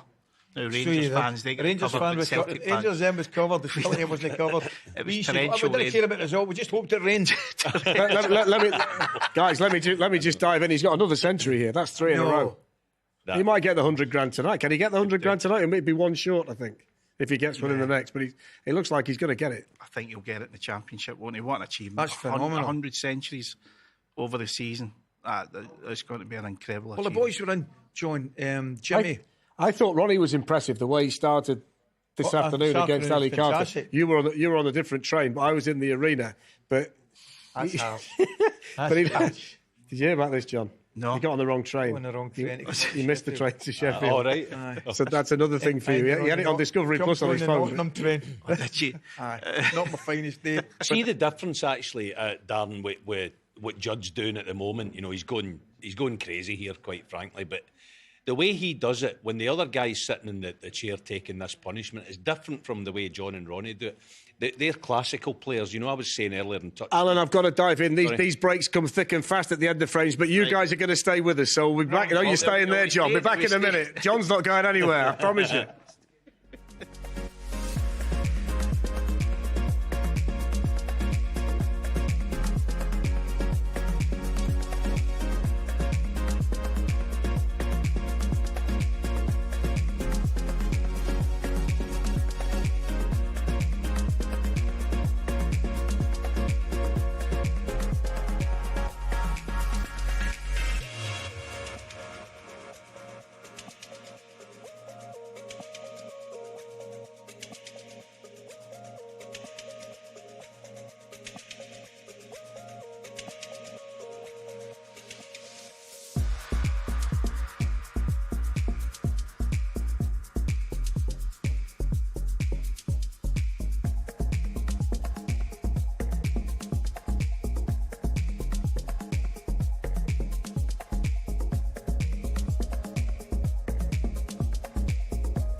Welcome back to the Crucible. Ali's reaching for the glasses. I had to go for the glasses. It's all getting slightly chaotic. John Higgins is still here. Alan McManus is still here. Ronnie O'Sullivan's coming in later. Other people are coming too. We have no real idea who's going to be dropping in, when, why. They've all been invited. Everybody. I've got to ask you, if you're Zhao Yulong at this point, and you would have come out tonight thinking, I've got to win the first frame, I've got to make a good start. You've been on the end of 3 centuries. You're now staring defeat in the face. How do you galvanise yourself now to keep going, John? I don't think he can. I think Zhou's, he knows he's going to lose. Now, there's no way he's coming back with the Vera form Judson. He's not winning 7 in a row. So he's resigned himself to probably going to lose. But little story, I practiced with Zhou a couple of days ago. I had a best of 19 with him in the academy. And he was asking me a few things. Now, what should he be doing? How should he be pushing on in the game? Because me and Alan know that Zhou, along with Xing Tong a few years ago, was one of the top like prospects to really come through and break through. I thought he got to a few finals and he lost pretty heavily to Robertson. The European Masters. But he was getting there and he was just on the cusp of the top 16. And in Northern Ireland, he was 4-1 up to Mark Allen that time and he lost in the final. Lost the last 8 in a row, didn't I think? But so he was asking, how does he get better? Because I think he's been practicing 7 hours a day. 7 hours a day, 7 days a week. Really? And he says he's trying to get there. And I just told him, you've got to go the opposite. You've got to maybe take a few days off. You've got to... And he says, that's funny because when I first came here, I was enjoying it more with a group of Chinese boys. He was having a few days off. They were going out, they were paintball, they were doing different things. He says, I wasn't playing every day and I was getting better results. Because it's as if he's wanting it more now, but it's having the opposite effect. Well, see that, John, you mentioned that, and he's obviously got a desire, clearly, which is a great thing, to do well. Mm-hmm. Is it harder for guys like that with a background where you guys can maybe go to, I don't know, a Stephen Henry, or you could maybe Jimmy, or Steve Davis, whoever, whereas they don't, or do they have somebody to go to? I think Ding's always, he's the main guy at the academy. He's the guy that they've always probably looked up to. But it's similar to when I first started with Alan, and Alan was probably like my mentor as well. But we used to play in the club in Glasgow and Denison. And I think when it stops becoming enjoyable, see when it starts to become your job, I think that can have a detrimental effect in your game. Because I can remember getting in and playing Alan. There was other boys there, you were playing little tournaments. So you're actually playing for the whole day and you're not really knowing you're playing the whole day. Mm. Now, see what John's saying there about Joe Yulong asking John for advice? I like that because that's unusual, isn't it? Yeah. You would think that would happen. It doesn't it? No. I mean, even we spent years together in the club and you would have went in, you were playing with Stephen and taking beatings from him and then you were dishing it out. But you wouldn't say, like, what do you think of the way I'm doing this? And the way you kind of... You don't get involved too much with each other's technique and all that, don't you? Unless you're asked about it. You don't want to be the reason. You don't want to be the reason if you start playing bad. It's a funny thing, isn't it, with snooker guys, you know? Is there a situation now as well? I think I'm right in saying there are 10 Chinese players here at the Crucible. Yes. Some have been knocked out already. But the expectation levels are starting to rise. Now we're looking and saying, well, who's going to be the first Chinese world champion? Do you think that puts a bit more pressure on them when they come into this situation? Whereas in the past, they were here finding their way, the sport was growing, they were becoming bigger players in World Championship terms. But now, when you go into this tournament, you say, well, OK, is this going to be the year where we get a Chinese world champion for the first time? Possible. I mean, there are different pressures. The way I was thinking about it just the other day, obviously, we got a great Chinese contingent in this tournament. But I was thinking about it, just touching on a football thing.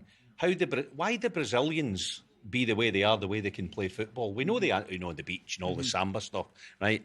I would say that's the John and the Ronnie and the Mark Williams thing. They learned in a kind of different way when they were kids.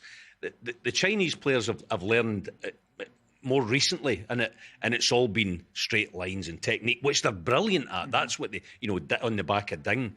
But they maybe don't have that flexibility in their game, for want of a better word.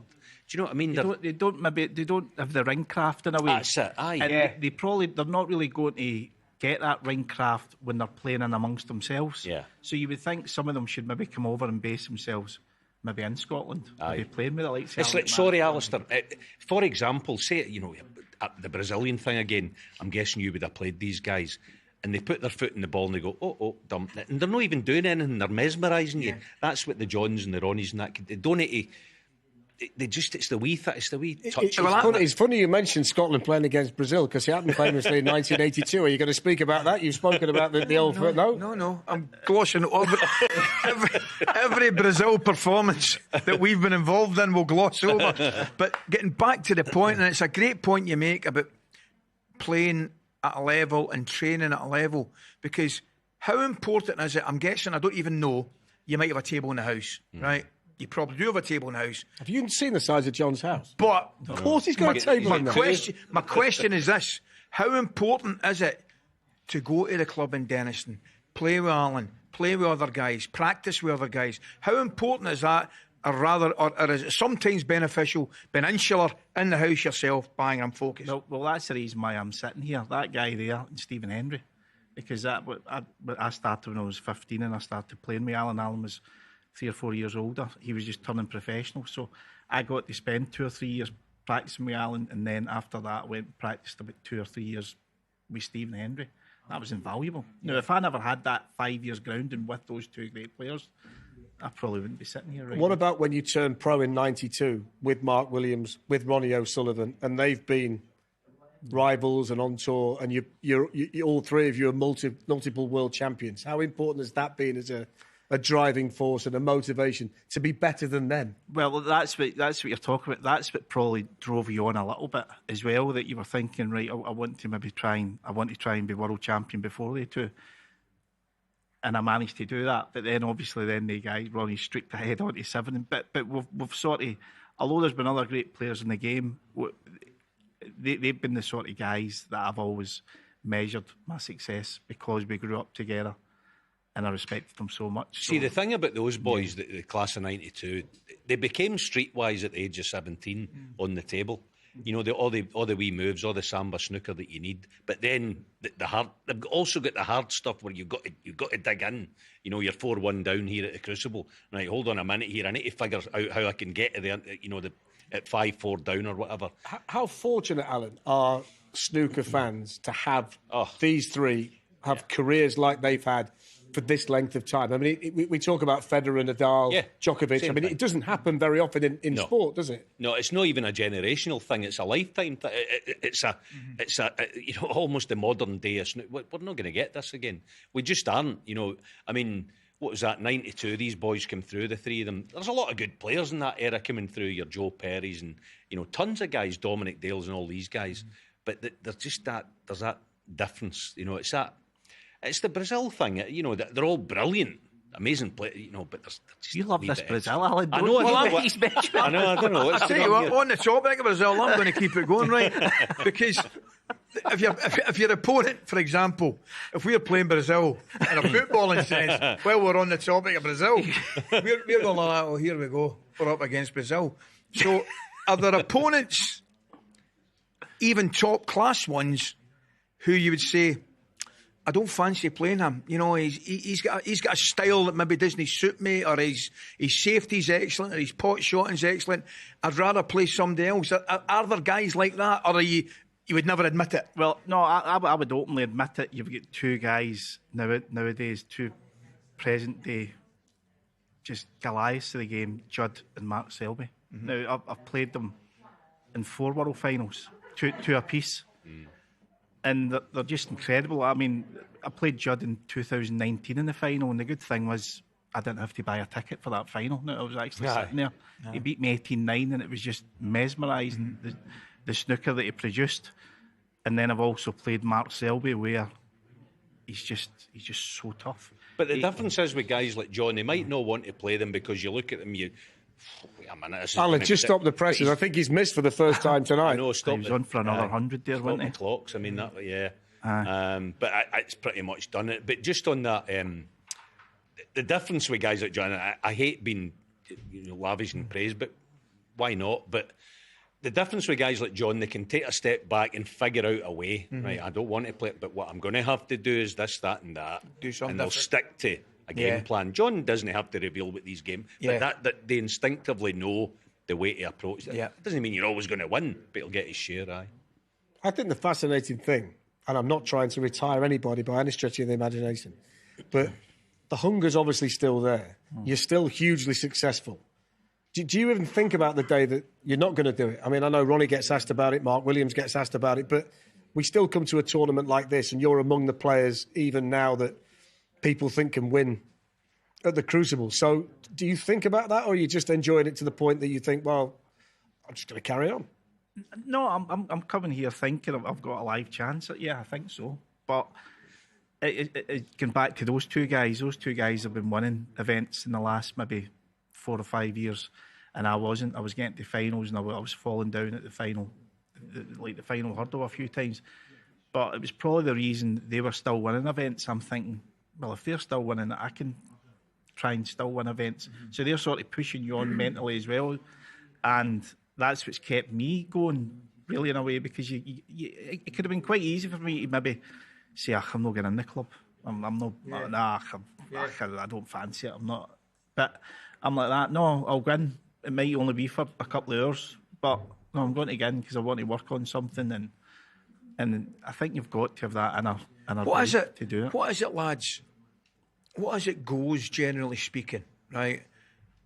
I mean, I woke up, generally, it's like that. One morning, I felt I couldn't run. It was like that, legs had gone. I thought, that's it, it's all over. Legs had totally gone. And was that not strictly overnight, but really, it almost... It nearly was. Almost, I promise you, it was just about overnight. I woke up and I thought, legs have gone, that's it. Well, you guys, is it the potting? Is it the eyesight? I mean, because generally speaking, I'm guessing you can go on as long. I mean, it's not so much a fitness thing, it's a talent thing and a mental thing. So you're not running around the table. But is it, and it's a legitimate question, is it your eyesight sometimes? Is it the potting ability? You know, I remember one time as well, John, I promise you, didn't it come on, like the ball came across and I went in like that. And I've never done that. Right, okay. And I've never done that in my life. You shirked the I challenge. thought, I've never done that before in my life. Aye. You know, and I thought, that's not right, that. Aye. Well, I was feeling it a little bit. Now, maybe the nerves getting over the line in the last maybe 3 or 4 years, and I was thinking, I don't think I can consistently go over this winning line again. Not just to win events, but just to win matches. And it's tough. Yeah, it's tough to do, but as you say, you've just got to keep going. And I think we're lucky, as I'm approaching, got to be 50 next month, that you can still play a certain level now, even when you hit your 50s. Alistair, who was your gaffer at Rugby Park when that happened? That was Bobby Williamson. Right. Question, did you go in after the match and say, listen, gaffer, and be honest with him? Yeah, 100%. Right. I knew. Because I suppose you've got I knew. And you know something? Best it was, he knew. Oh, okay. Right? He knew as well. Right. And that was just a wee discussion. It wasn't even a discussion. We just kind of looked at each other and I went, I think that's it. Because Roy Keane was one of them, wasn't he? I think I suppose it comes to everybody. That's right. Well, Roy came up to Celtic for a couple of years as well and speak to him about it. He just says, you just know. You just know. And there's a boy, funnily enough, the great rugby player, England boy, Ben Youngs, I think he's got most caps. He's retired today, and I watched an interview on the television this morning coming up on the wrong train, and he was saying he just knew. He just knew himself at that moment in time. Right. That's it. Well, what about you, Alan? Did you? Was there a point in your career, I know, that you knew that? Kind of different for me because I'm not on that level, right? So for me, it was, I was doing a bit of broadcasting and this kind of thing, and so it was an easy decision for me. I wasn't winning tournaments anyway, so it was an easier decision for me to make. You know, I would love to have known what it was like to win tons and tons of tournaments and then have a decision. Mark Williams actually was another. You're going back at least 10 years. He was down to about number 39 in the rankings at one time. I actually played him in Judgment Day to get here. I mean, that's how high. And he was nearly 40 in the world, and he was looking like fault. And then all of a sudden he found, I don't know what he found, but the hunger, the desire. He always had the talent, but to get back in amongst it. Just back to the game we're watching here, Zhou Yulong's at least putting something together here, showing real spirit.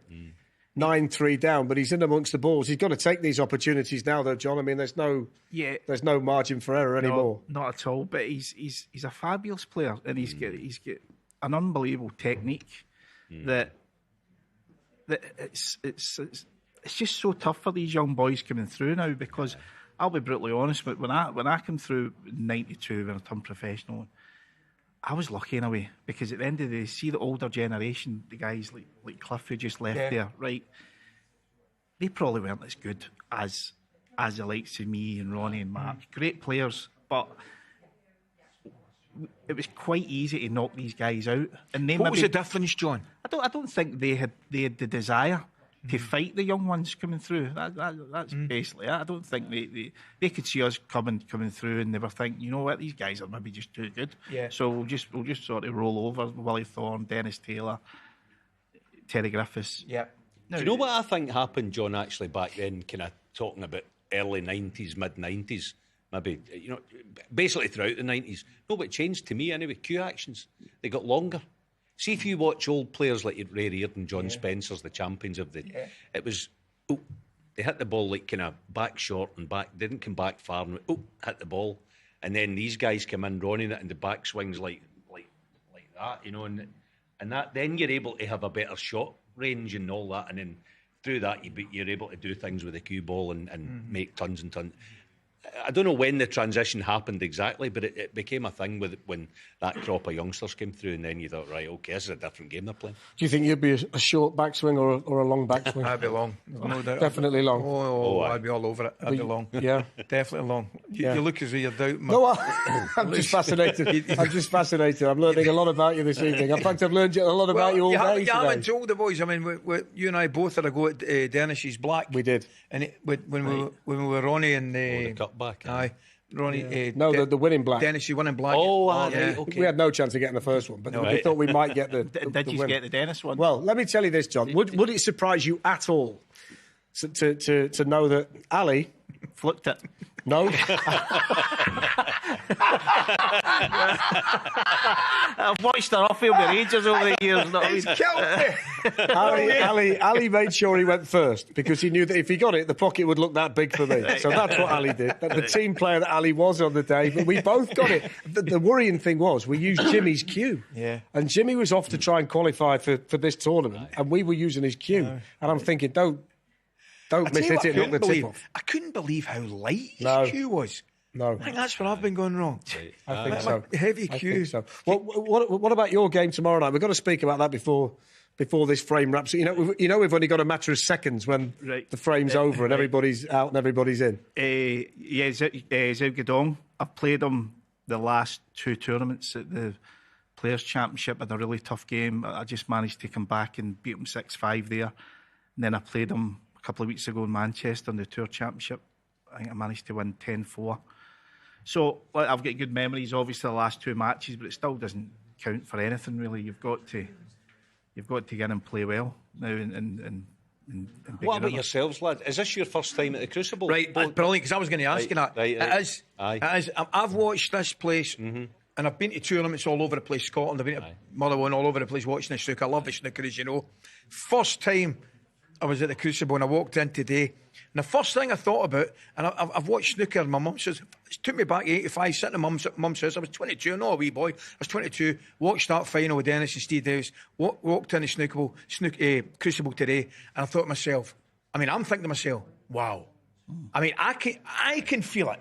So how do you two guys? Well, yeah. I've been before as a fan. I've watched the final here. And you can't get tickets, can you? So you have to get the tickets the Monday after or the Tuesday after the final finishes. Otherwise, you can't get in. Yeah. So I've been fortunate enough to come and watch.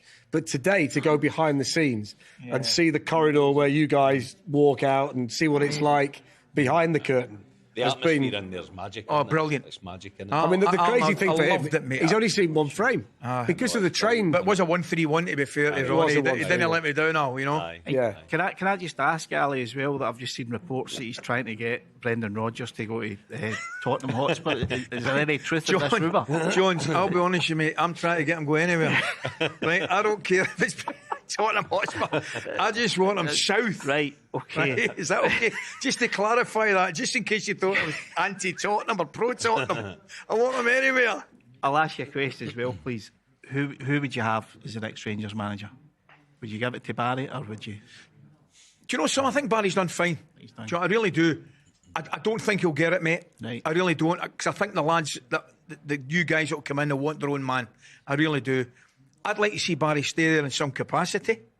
I don't think he'll get the manager's job. I might be wrong. I wouldn't mind. There's all sorts of talk about Mourinho, and I wouldn't be adverse to a kind of Sean Dyche or something like that. I really wouldn't, because I just think we've got as a club, we've got a lot of work to do and a lot of catching up. It's not going to be an overnight fix, mate, what was at the moment, really. Oh, I know that. Because of finances, because of finances and all that stuff. And you boys are a wee bit ahead more consistent. I know we toughed you at the last game at Celtic Park, but that was a kind of one-off. I do accept you've got a bit of balance in this. You look so. In answer to your question, give us Mourinho. Mourinho What shot. about a Brazilian? Would you go for a Brazilian? Not personally. Matisse and that are well going, to be honest. Now, that's something I would pay to see, by the way. Absolutely.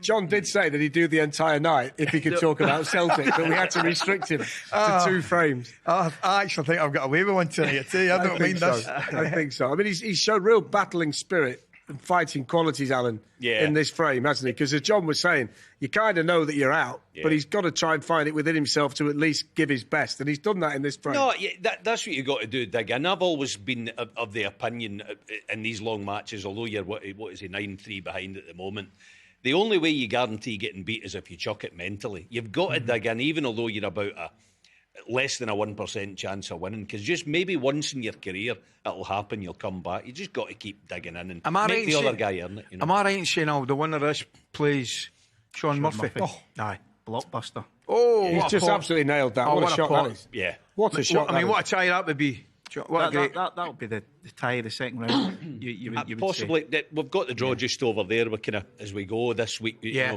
crossing them out there. But there's a lot of I mean, but those 2 guys for that's a standout tie. It will be. Yeah, Judd and Sean. Yeah, without a doubt. Yeah.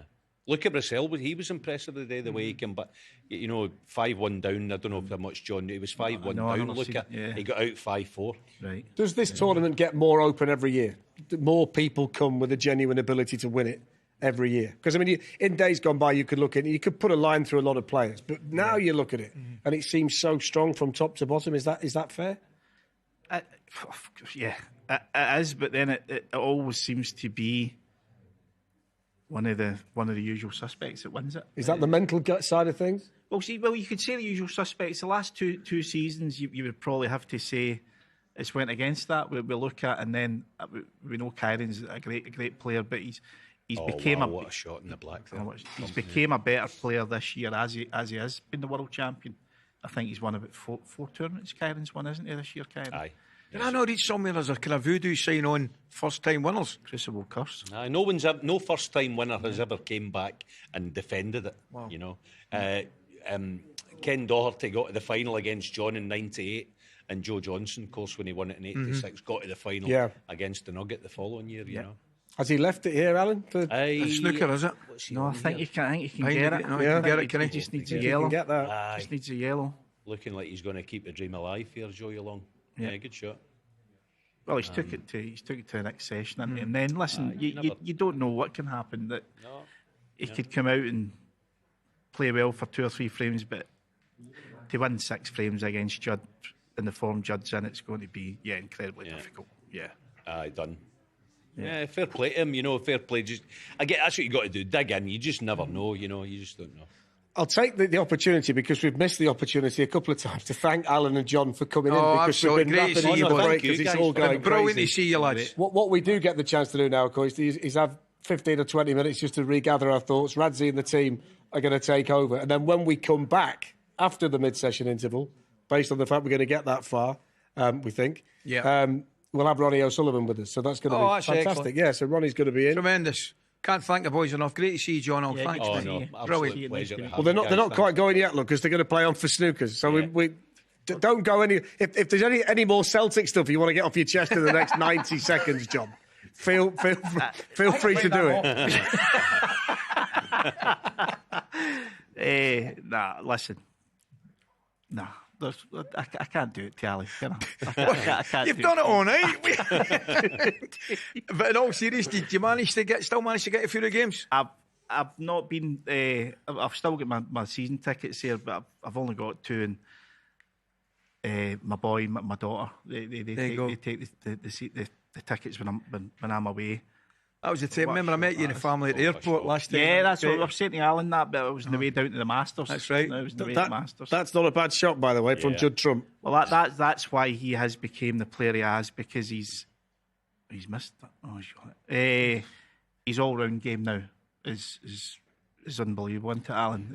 He used to be just like a Luca Bracell in a way, like just he never really paid a lot of like to the Judd's actual defensive form side. can drop off now and again, like everybody, but we analyse him because he's the best player in the world, but his form can drop off, but if it does, he gets down in the weeds, and he's even harder to play against in a way. It's funny, Al, because you mentioned it, getting tips off older pros and older guys and things like that. Ronnie told us when we were sitting talking to him that his father actually's missed it. His father went to see Ray Reardon and said to Ray Reardon, any chance you could do a bit of work with my son? Yeah. Which Ray Reardon was, obviously willing to do. Yeah. He said it was a massive influence on him. And then also, I think Judd as well. Judd's come out public and said that he went to the same academy that Ronnie was practising in London for a few years, and he felt as if he learned so much, just even off the way Ronnie used to practice. And I think he played a few like practice sessions with him. So even guys like Judd Trump are looking for that little edge, and he got it, obviously. And he moved back to the Bristol area after that, after going to live in London for the reason to learn off of Ronnie. And he told Ronnie personally, didn't he? He said, I'm going back home. I can't let you've taught me everything I've learned, pretty much. Yeah, nice touch. Just on the football, John, is that your release? Is that what you do to get away from it? Yeah, always has been, and probably the detriment of my snooker in years gone past, to be honest. Yeah, because I mean, I used to go to the game, and it's a Scottish thing. You would go to the game on a Saturday, watch the game, a few pints, then meet up with your pals again, maybe on the Sunday, have a couple of pints, and then maybe on the Monday you'd be thinking, you know what, I don't feel like going in and practising. So, as you say, football was a big part of growing up in the west of Scotland. Did you have MD pushing you, or was it yourself? Did you have a parent, a pal, wife, girl? My dad used to be down with me all the time. He was my manager, and he would all. But it's difficult when it's also your dad. It's hard for him sometimes to pull your neck in and say, "Listen, son, what you doing?" I get it. He's wanting you to enjoy yourself as well, because you're just a young boy. But oh, what a shot that is! Wow! Oh my goodness! Wow. Oh my goodness! I might have spoken too soon about getting to the mid-session interval here, because he's battling away Judd like he's 9-3 down. You never count your chickens with Judd. I mean, 2 snookers in the blue, you're thinking, look at this. It's done. But that's incredible. How good a shot's that, John? That's a hot shot, Alan, isn't it? That is a hot shot. Brilliant. Wow. I mean, that's how much a competitor. 9-3 to the good. He's probably going to win, but he wants to win 10-3. What's he thinking? He must be thinking, give me a break, surely. And Judd's not interested. He doesn't want to engage. It's business, isn't it? That's what he's all about. Aye, big shot. John, what would be the typical miss if you miss this? The left side of it, or the right side of the blue off one cush? Aye, because you can only get it one cushion here, Alan, couldn't he? What would be the typical miss to the left of it or the right of it as we see it? That blue. Given the slide or the squareness of what the tables are playing. I think you've got to try and go left, haven't you? Do you think he would miss it left typically? Oh no, I don't even think you can get left here. Is it touching I think ball? it's actually touching ball. So jeez. Aye. Wow. So it's.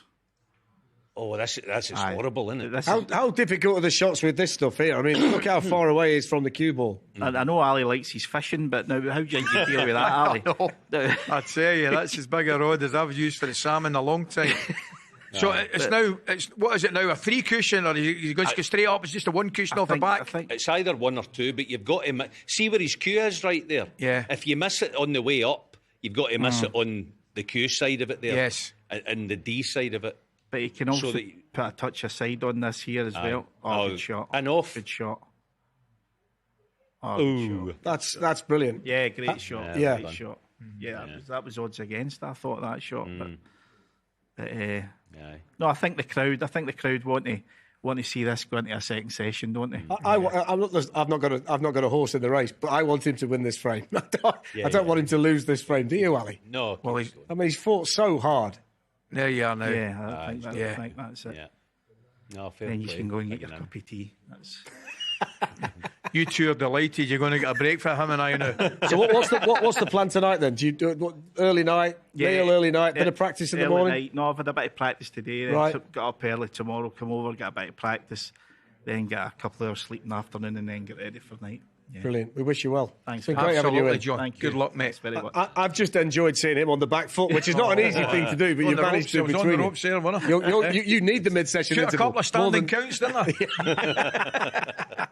No, good to see you. Oh, brilliant. Great, mate. Yeah, Brilliant. And the Thank best you, of luck, John. Thank you, Alan. Brilliant. Thanks, Al. Fantastic. So we will go into the next session after this. Mid-session interval coming up.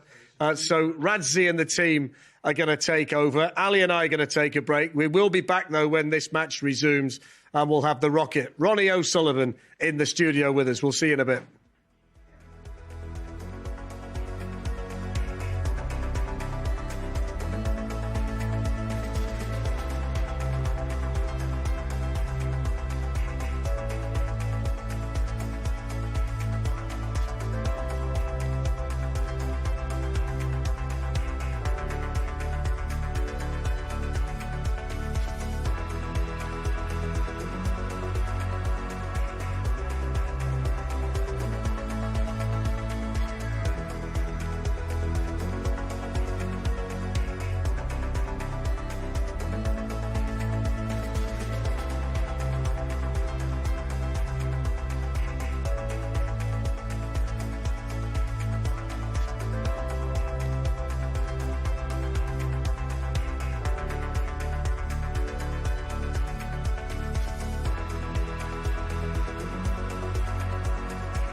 Yesterday's evening session ended 6-3 to the world number one, Judd Trump.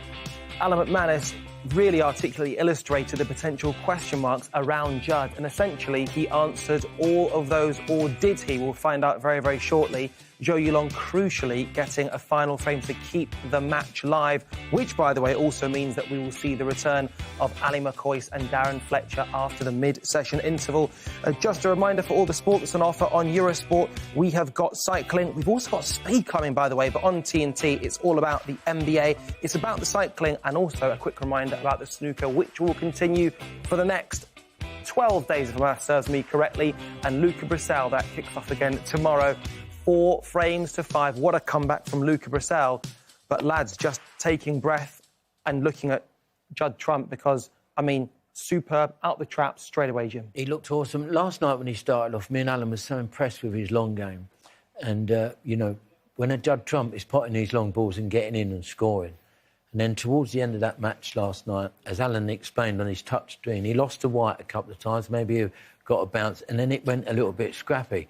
But as Judd Trump, such a winner, such the ultimate professional, he's gone away, reset, and come out tonight like a world beater, you know, and he has to play like... OK, the match is not completely done yet, but I think he has to play like that if he's going to beat Sean Murphy. So it's a reminder to everyone, you know, at the start of the match and towards the end of the match, he's played brilliant stuff. Al, that frame 10, the first frame of this session, was fascinating, watching how Judd broke that build. It wasn't the conventional way. No, his cue ball does some mileage, I mean, but this first pot is probably actually the best pot of the session, and it was the one that laid the foundations for what we're about to see here. I mean, his cue ball, yeah, worth seeing again. I mean, his cue ball does go round the houses, in and out of ball, call that thing. There's another one. But it doesn't faze him at all. He's got the talent. As I keep saying, he's the bulldozer, all that thing. He's also incredibly resilient as Judd. You know, 62. To come out last night and play like he did at the start and then drop off in terms of his form, to pick it back up again today is the reason why he's the world #1. I mean, even when he won the title here back in the day in 2019, he won 10-9 against Tepchaya in the first round, and he had to fight and get down with it. And he did it today, just the perfect start, and just to sort of, you know, not put Zhou Yulong in his place, but brilliant start. This way, Jim. Yeah, fabulous cue. And, you know, he would have known that, like, Zhou Yulong won that last frame last night with a big break to keep himself in the match. He knew how important the first frame was tonight and got off to a great start. Here, he's always trying to open up the balls. He's always trying to win the frame in one visit.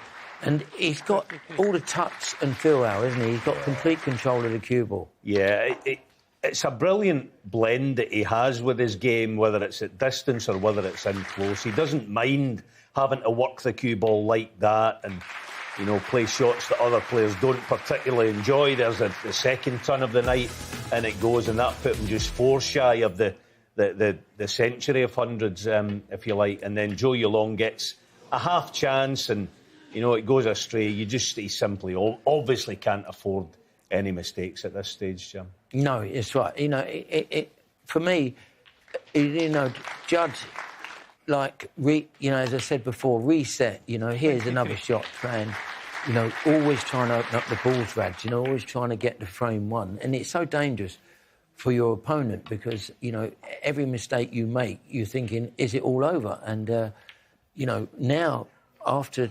OK, as I keep saying, sorry for Yulong fans, the match is not won yet, but it's highly unlikely that he will come back from there. But for Judd Trump fans, you'd be delighted with the way he's playing. And just a word out, on 97 centuries for Judd Trump, it isn't just pride on the line if he hits 100, there's a financial incentive as well. Yeah, it's £100,000. It was set out at the start of this season that the first player to do it will pick up that bonus, and Judd's the only one that might be able to do it.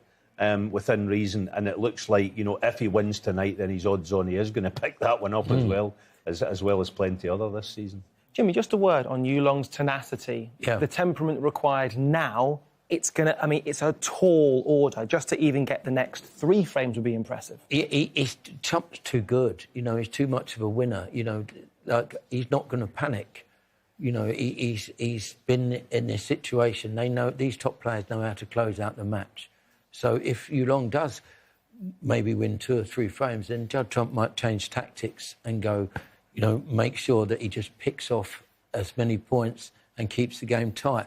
But I just can't see it happening because as soon as Trump gets in, he wants to win the frame and the match in one visit. Yeah, he's an unbelievable winning player, that is for sure. And just a reminder, in terms of the tale of the tape, the head-to-head, doesn't necessarily make for particularly pretty reading from Yu Long's perspective.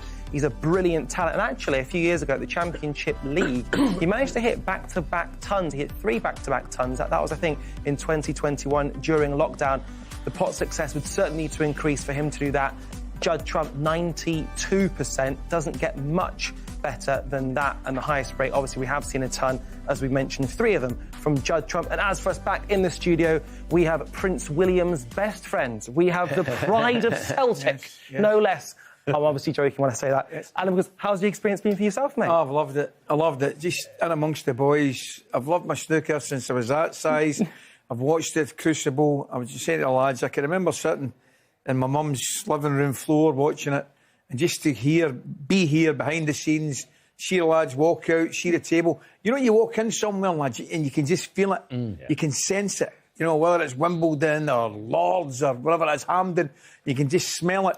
Yeah. As soon as I walked into this place, I could feel it, Jimmy Allen. It was magic. Well, my Dundonian granny is the reason that I love snooker, and to hear Bells Hill, Wishaw and Glasgow in a 4-shot doesn't happen every day. Never happens. Never happens. That's that central belt, actually. Your wee granny will be a wee bit upset because she's a bit further north, you see. Exactly right. But, Jimmy, there is something special. We spoke about it on day one. The Crucible, you feel it, you sense it. It just, you know, Ali being a top sportsman, you know, certain venues, he's watched it on telly, and then to come in and watch it at the match, feel the atmosphere straight away. So much drama happens here. You know, we've already had it in the first round with Chris Wakelin and Robertson, because it's the World Championship. Everybody wants to win it, so they're all giving it maximum. And this is why we hope it stays at the Crucible.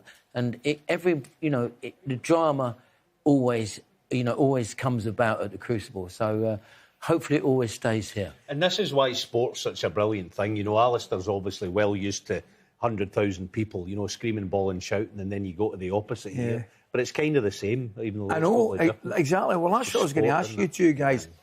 But see this place, I'm guessing that affects different people in different ways. Yeah, sure. You know, like, obviously, I've had a few nightmares here, you know, like been well in front, I've been close, but I've also had some fantastic matches here. And sometimes you just get in the zone and you're there from start to finish. Sometimes you're not in the zone and you can hear someone behind you because it's so close, so intimate. The Crucible, you can hear someone saying, no, I want a strawberry sweet, not like a raspberry sweet. You're like, wait a minute, I'm not focused here. It's that sort of place, you know, it's incredible. And when the curtain goes up, you know, there's 2 tables up until the semi-finals, but sometimes the match finishes early and the curtain goes up and you've got the whole Crucible to yourself, you and your opponent. You know, that's what these new players are experiencing. There's nothing like this place. And there's nothing like listening to these guys, by the way, essentially in podcast format, live on TNT Sports 1. You can watch that watch-along once again after the mid-session interval continues. But also a quick reminder, if you want to listen to an amazing interview, listen to Alan's series, or Ali's series, rather, which is available on YouTube on TNT Sports. But as for us, we'll be back after this.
Welcome back to the Crucible, where currently there's action taking place on table number 2. Mark Selby trails Ben Wollaston, his good friend, by 2 frames to 1. But a reminder of all the stuff taking place tomorrow. Luca Brissell and Ryan Day get back onto the bays. Luca Brissell, we've seen 2 phases to him. Luca that struggles, and then Luca snooker as well. How will that one conclude? Well, the first round 2 match will also begin tomorrow morning. Chris Wakelin and Mark Allen, very much a battle of the match players. And then tomorrow, Mark Selby and Ben Wollaston will play to a conclusion. Ben Wollaston's son's here, 7 years old. He's watching him, actually wants Mark Selby to win because he's got a round robin going on at his snooker club. 90 quid he gets if Mark Selby goes and lifts the Silver Lady. And John Higgins, we spoke about him. We heard from him on TNT Sports 1. He was all part of the watch-along, and that's with Darren. That is with Ali McCoist, and we have a brand new guest that you're about to reveal exactly who that is in just a few moments' time. So without further ado, back by popular demand, live on YouTube, live on TNT Sports 1, we can hand to Ali, Darren, and a very special man. Radzi, thank you. What a wonderful reintroduction from Radzi. Yeah, we've got the brilliant. We've got the 7-time world champion with us. Yeah, I felt he went heavy on you and I. Did you? Considering Ronnie was here in the introduction. I didn't mind it though. To be fair. No, I'm not breaking any confidences here. When we saw Ronnie after he won this afternoon and said, "Look, will he come and join us tonight?" Ronnie said, "I'm in a decent mood, so yeah." Yes. Yeah, fair play. So it's great that you're here. Last night I wasn't coming in. Today was a better day. What was different this afternoon? Because you were flying today. Yeah, I don't know. I just felt like my rhythm was there. The shots were coming a bit easier. It's been a bit of a struggle the last few years. So, but I've been told that that's snooker and that's sport. And if you sign up to play sport, you've got to accept the good with the bad. I find that really difficult to get my head around because I just want it to be good all the time, you know. Do you know immediately? Do you know within 2 or 3 minutes, your first time at the table, do you know, I feel good. This is going to be my session. Yeah, usually, when you're in playing and that, you get a good idea pretty early on how it's going to go. Can sort of have a little wobble out in between, but kind of get the stabilisers on and get going again. But at the moment, I ain't got a clue what's going to happen from one shot to the next, to be honest with you. Gee, it's amazing that. I really ain't. I find that absolutely remarkable. You saying playing that brow snooker. I'm watching you there and I'm thinking, that is a man in absolute total control. Yeah, but it's a bit like if you put your kit on and went and played football, you could say, oh, that fella used to be a pro. Do you know what I mean? You never kind of lose that sort of stuff, but inside you think, this is a nightmare. Like, it could go really... Mate. So what is it then? Because I watched you today. When you got around the black spot, you looked as good as ever. There's been a lot of talk about this cue. Oh, yeah, the cue, the new cue. New cue. Yeah, the new cue. When we saw you about a month ago, you weren't sure whether you were going to be here, and you made your mind. So when you analyse yourself, and you say, it's doesn't feel right. So what is it? Do you know what it is, or is that something you've got to work out? I think I'm just in a rebuilding process. I'm probably on the last leg of my career, and I've had to probably rebuild 3 or 4 times in your career. You know, you have a point where you kind of go, I've got to change things. New players coming through, you look at players like Judd Trump and all these young Chinese players, they play a different game. So if you want to compete with them, you sometimes have to rebuild, and that's what I've had to do. So I think I've got one more rebuild in me just to try and compete with these guys. I'm not saying I can win as much as they do, because probably not, but I'd love to have a good 4 or 5 years, just enjoy it, compete and... have a good finish to my career, really. That's the very least you deserve for yourself. You said something today, Fletcher and I were down and we're privy to listening after your victory to the press conference. And in the interview, he said something that was fascinating, it was brilliant. And you're talking about Rory McIlroy. Yeah. Great. Just to explain, what you roughly said was, it's amazing, your sport, or sport in general, when you're on it, you feel as though you'll never be off it, but when you're off it, you feel as though you can never get back on it. Where are you just now?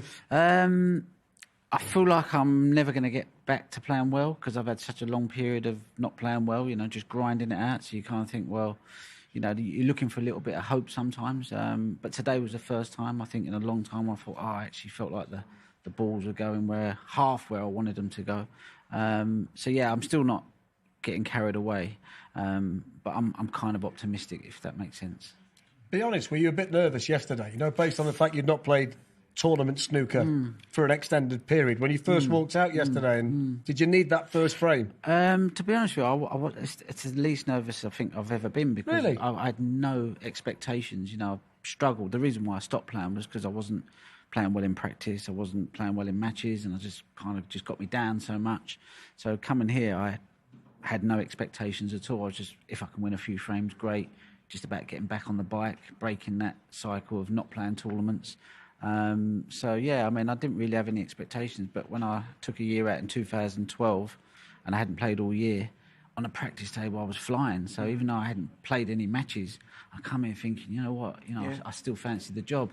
And each match I got better and better, and the rustiness come off. So yeah, it's a very different to it was.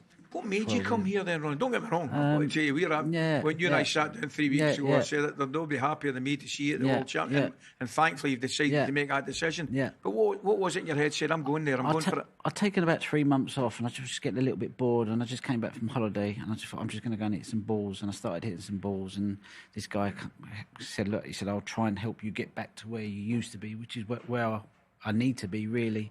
So it's just been sort of like a process of just trying different things, just trying to get away from what I was doing, which I felt was the problem, and just trying to just enjoy playing, no pressure, no tournaments, just enjoy the game again.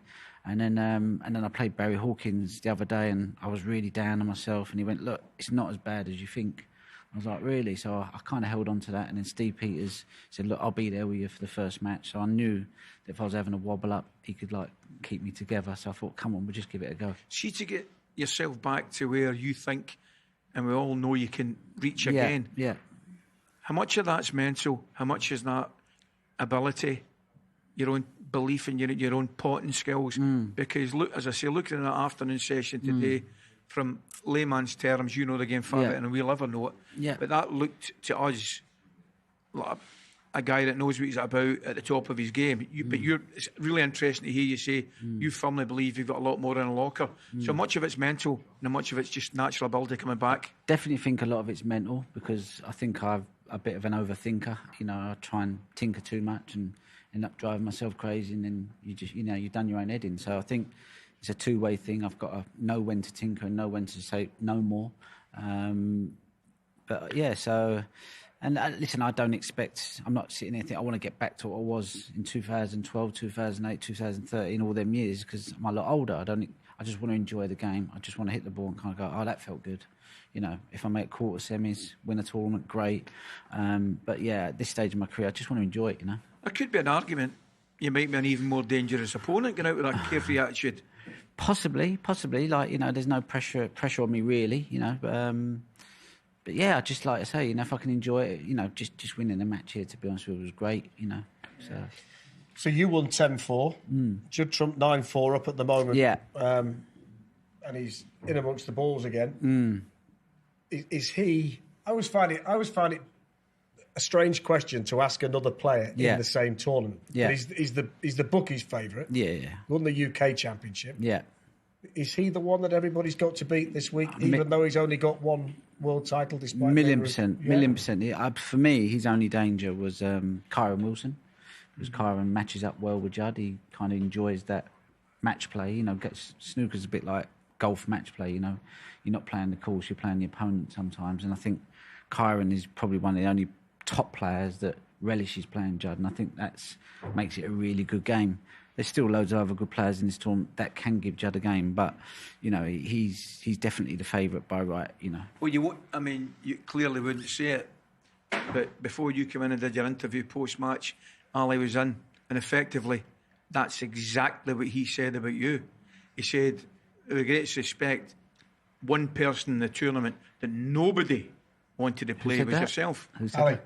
Carter. Ali Carter. Really, That's exactly what he said. Yeah, it's very hard when you're yourself and you're not looking in on what's going on. I can look in and see what's going on with everybody else, but when it comes to you just don't quite see it. Everybody. Do you think you're going to be the last person to realise that you could win this tournament? Oh yeah, because everybody else is saying, "Hang on a minute." Yeah, listen, it's okay playing one good session. You've got to play. Yeah. Maybe, if there's 15 sessions in the tournament, I don't know how many there is, you've got to play at least 10 good ones. You can have 5 mediocre ones. So, that's been my battle, is just finding some good consistency. So if I can find a bit of that, then it'll give me a little bit more belief. Are you happy? Because I always get the impression that you function better when you're happy, and you've been sat around the corner with us during the mid-session interval, nattering away about life in general, and you seem really happy in yourself. You seem really relaxed. You seem like you're enjoying being here, and you're really good. Look, you're grinning now. No. Yeah, I love being. I love being here. I really enjoy being out there playing, and I love doing a bit of TV work with the lads here at TNT. It just breaks it up a bit. But last night I felt a bit edgy. While I was playing, it was fine. I went home and then I thought, the anxiety was kicking. I thought, it was just. And then, but today's been a lot better, and I just feel a lot calmer. I think, So it's a killer of a sport. How do you? Well, I know it's a horrible sport. It's a question you need It's to evil. ask. How do you relax within a tournament itself? Lots of pills. Can you lots of anxiety pills. Can you switch off until you can walk in through those doors again, or is it there all the time? I can't switch off. No, it's with you all the time. You know what I mean? Even when I'm at home practicing, if I've had a dodgy day, I go home and I'm sitting there and I'm like quiet, moody. Not moody, but just sort of like in my own head. And Mrs. looking at me thinking like, come on, like liven up. Do you know what I mean? But that's just I say snooker is like chess with balls. It's one of them sports you just sort of like, you see them chess players, they're always like there's a lot going on in their head. But you footballers, you just have a laugh and a joke. I envy it. I just think, I wish I could have been a footballer. You look like you're having a great time. We've got a team thing.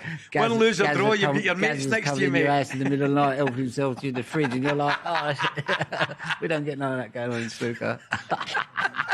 I can imagine Ronnie's face if Judd Trump was in the fridge one night helping himself to a cheese sandwich like Gaz, it wasn't yours. I wouldn't recommend it, I can tell you. I know. Can be a frightening experience, that, mate, if it's not planned. Are you looking forward to the next match? Yeah, totally. Yeah, I can't wait. Going to practice tomorrow, come back to the Crucible Friday, get on the tables, spend a bit of time here with the TNT, doing a bit of punditry tomorrow. Just enjoy. Just chill. Yeah. I went up as well. Have you been up to see the practice tables? Are you up? No. I went up and had a wee look. Yeah. I'm not surprised. That's a great. I've had the full tour, Ronnie. I've loved it. Loved it. When did you do that?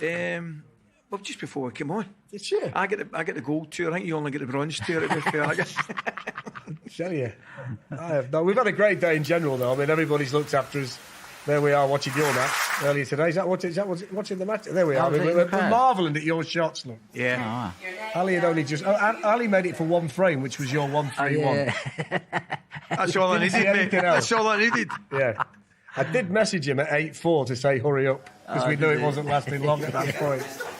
Yeah.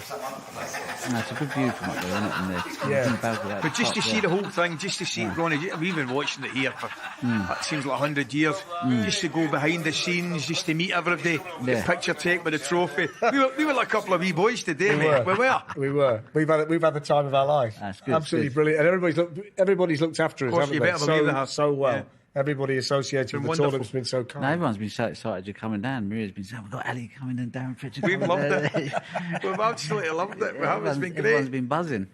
It's been great. What about, we spoke earlier, because we've had different people in during the course of the night. He's on course for 100 centuries in this season. How impressive, in your opinion, is that? Yeah, phenomenal, really. He's done it once before, and Neil's done it once before, but... Yeah, he's just been on fire this season, especially at the start of the season. But he just scores so heavily. But yeah, I mean, phenomenal play, really is. Answer me this, because we can ask all kinds of questions that other people might ask you about. So when you get the draw, you get Ali Carter. Did you? Or do you two get on a bit? But you have that nice handshake before the game. No, me and Ali are fine. Just, you have I was probably going through a bad time myself at the time. He was probably going through a bit of a bad time, and you just sort of say things that you think. We've all been there, mate. And when you say it, you think why did I say that? Do you know what I mean? You just think, really? You know what I mean? So, it's just heat of the moment stuff. But no, me and Ali, I practiced with Ali when he was a kid, like 13, 14. I think this kid's going to be special, So I spent a lot of time playing him, picking balls out for him, and he's a good lad. I love the story. Your dad, we were talking about it earlier on, we were talking to John Higgins and Alan McManus about your dad with Ray Reardon. Right, yeah. I loved that. Just give us that one again, mate. Loved it. Yeah, I was literally just playing here, and I was playing all right, but I just wasn't getting the results. And my dad phoned up a fella called Les Dodd, and he said, who can help my son? Who can you think of? And he went, he said, I think Ray Reardon would be great for your son. He went, really? He went, yeah, you got his number? He went, yeah, I'll get it for you. So anyway, I'll ring you back in 10 minutes. So he gave him Ray's number, and my dad phoned up. We went, Ray, you all right, Ray? It's Ronnie's dad here. He went, oh, hey, how you doing, mate? He said, can you help my son? And he went, oh, of course I can help your son. He went, right. He said, it's all right, Ronnie rings you and, have a chat and that. I went, yeah. He went, oh, of course. So my dad ran, he went, it's done. Got his number, give him a ring. He went, he's waiting for you to call him. So I phoned up Ray. He went, all right, Ray, how you doing? And just chatting away and had a little chat. And then he went, go and do what you got to do tonight. He said, get through. He said, I'll see you tomorrow. I was like, all right, cool, and that was it.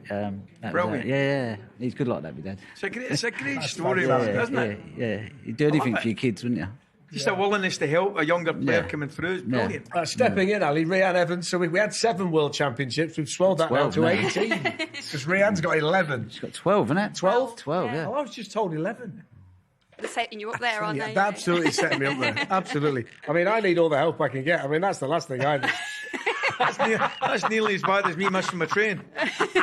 So firstly, I've got to ask you how you're enjoying it. It's fantastic, isn't it? Yeah, that's what the Crucible's there for, the drama. I just love snooker. I'm just saying it. I was saying to Ronnie, I mean, I've watched this snooker at this place for, I don't know, a long, long time.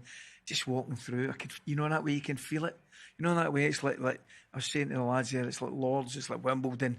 You can just smell it. It's great, isn't it? Yeah, I say the fans make it out on the street, don't they? The buzz is all around, especially when Ronnie said that he was playing as well. It gives it an extra buzz as well. So, yeah, it's just where snooker's made and it should stay here. I tell you what I didn't know.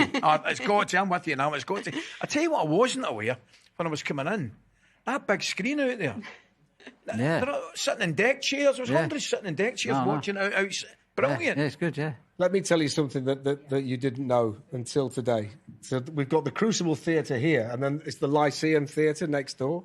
The summer of 1990. Wait to hear us. I put the suspended ceilings into the Lyceum Theatre. I was 5. Sorry? I just cannot believe the suspended ceilings are still up. Well, I can tell you that there were a few that went prior to opening night, if truth be known. I know, it's a good story. I've got to say. When was that? The summer, the World Cup was on. 1990? During Italia 90, yeah. Wow. Yeah, during the summer. Yeah. It was great until it was windy and then it wasn't great. You were putting ceilings up there when I was playing at the World Cup, is that what you're telling me? I think that's what he's trying to say in a nutshell. He's just trying to set you up to bring it in, wasn't he? Do you know what I mean? Yeah. Just lining them up for him. Like. The perfect partner in so many ways. In so many ways. Judd Trump's in here. Yeah. Now, he only needs one more. So, he's been so good tonight. Yeah. I thought it told you a lot about him, Ronnie. The fact that the frame prior to the mid-session interval, he was so desperate to get the snookers and win it there. Really? And then. Yeah. And then he got Joe into a really bad position, but he did remarkably well. He had to get out of it, didn't he? But it was a real insight, I thought, into his mindset here. The fact he was prepared to battle so hard at that stage. Yeah, even when he won the World Championships, he would never have done that. He'd have conceded and not carried on and let's go on with the next frame. Let's try and make a century. It just shows how far he's come and what a winner machine he's become as well. But at what point do you guys think there's an unwritten law that snookers are out of the question? I mean, I don't know. I take it you look at the balls, obviously, at the situation, you look at it and you say, no, I need 2, I need 3. Is there an unwritten law? Because I don't know, I could see you maybe getting a little bit annoyed if somebody, I might be wrong, Ronnie, but if somebody started to going for snookers and they needed 2 or 3. Yeah, I mean, it's possible. I suppose, you know, it's just some players are good at getting snookers and they can get you in like 6, 7 snookers on the trot, but some like the guys now are so good at getting out of them that you think if you need 3 or 4, then, you know, maybe about 10 snookers. Maybe just sort of like just get on with the next frame, you know. But and I got 5 once and won a frame. Seriously? Yeah, in the qualifiers when I was 16. Now I got 5 snookers against Craig Edwards. Yeah, I got 5 snookers. Oh, no way, man. You've just named and shamed him as well. Craig's sitting there watching the telly saying, I hope he doesn't name me. How many times, by the way, how many times has Craig told that story down the pub? No. He got me in 5 snookers. Yeah. He's playing for fame. If you're going to get snookered 5 times by MD, you're as well been Ronnie, surely, no? Yeah, but the balls predict if you want to it. carry on or anything. And if it's first or second frame, you've not hit a ball, you want to get a feel for the table. But in general, 2 probably max, unless there's a free ball on. But yeah. So if Stephen Hendry had his way and Sean Murphy, there'd be no snookers. No snookers, So where did your love for snooker come from? I never really wanted to play snooker. My whole family played. My mum taught my dad how to play when they met.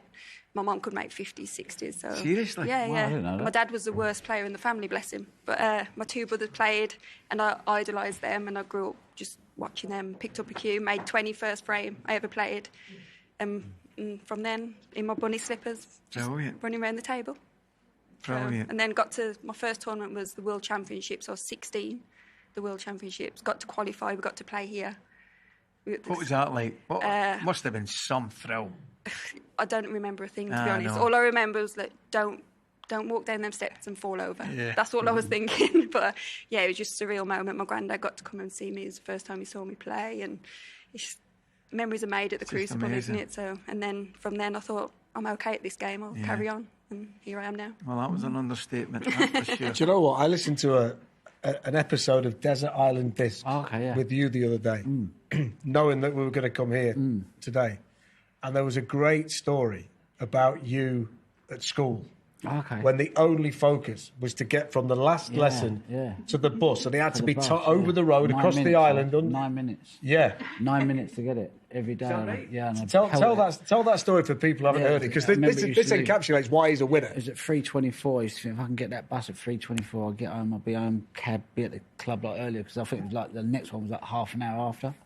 So I used to pelt it out of school. Didn't used to go under the subway, used to go across the motorway because it was like a busy roundabout, like about 6 or 7 turnings for like M11 or this or that.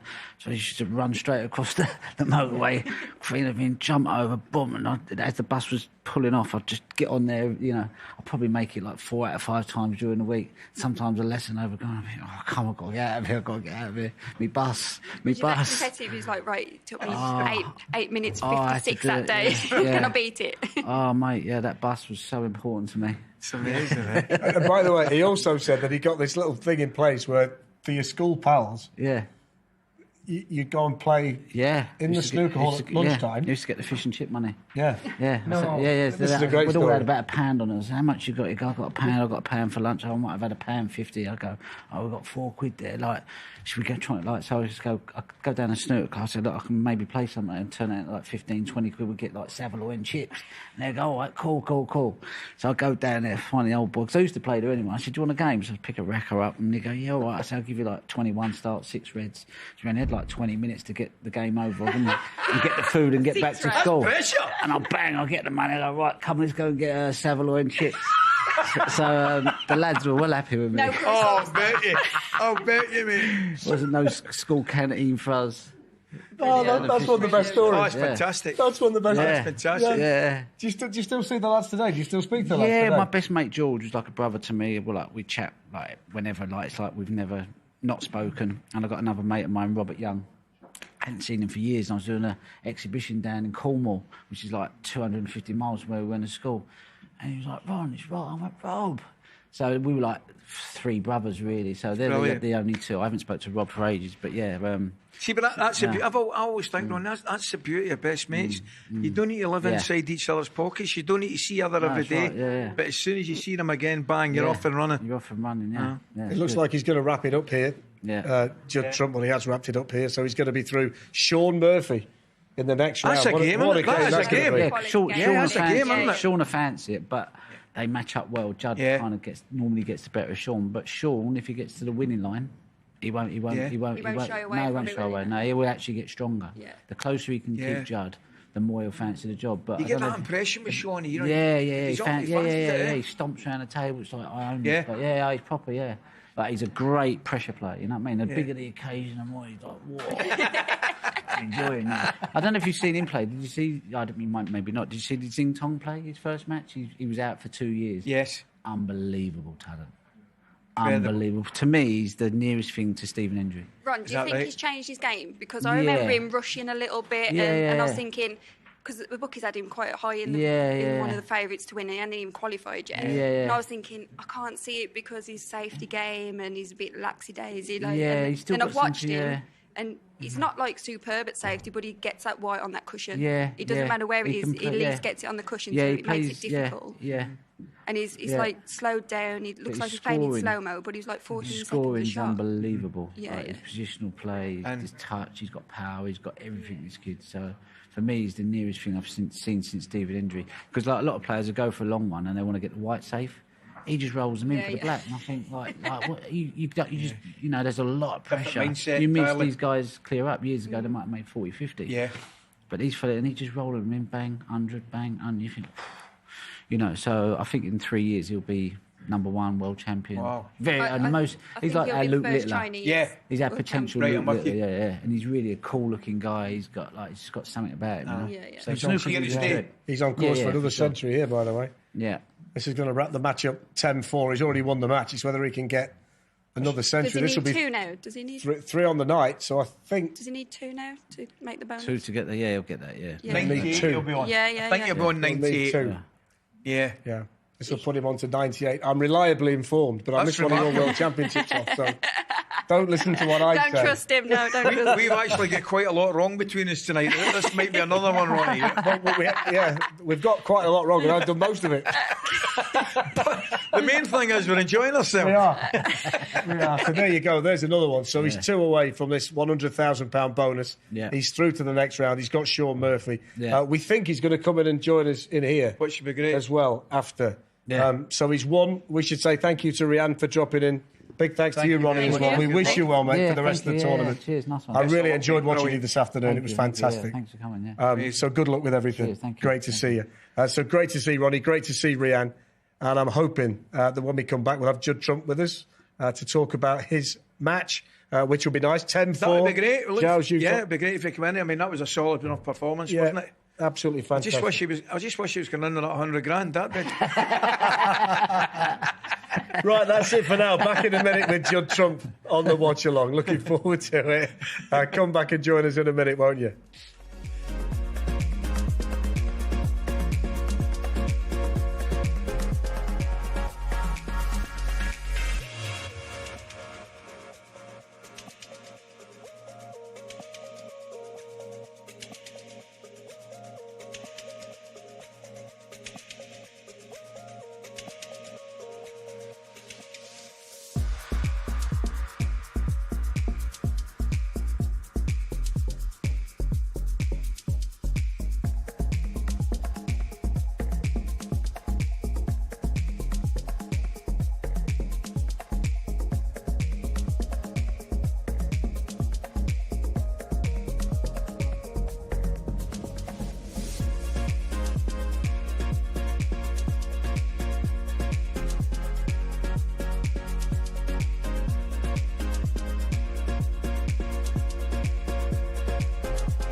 So welcome back to the watch along. We're live at the Crucible Theatre. Jimmy White's back with us. What a pleasure it was having Ronnie O'Sullivan and Rhian Evans with us. 19 World Championships between them. Judd Trump's going to make his way into the studio shortly, having just won his match 10-4. He's going to meet Shaun Murphy in the next round.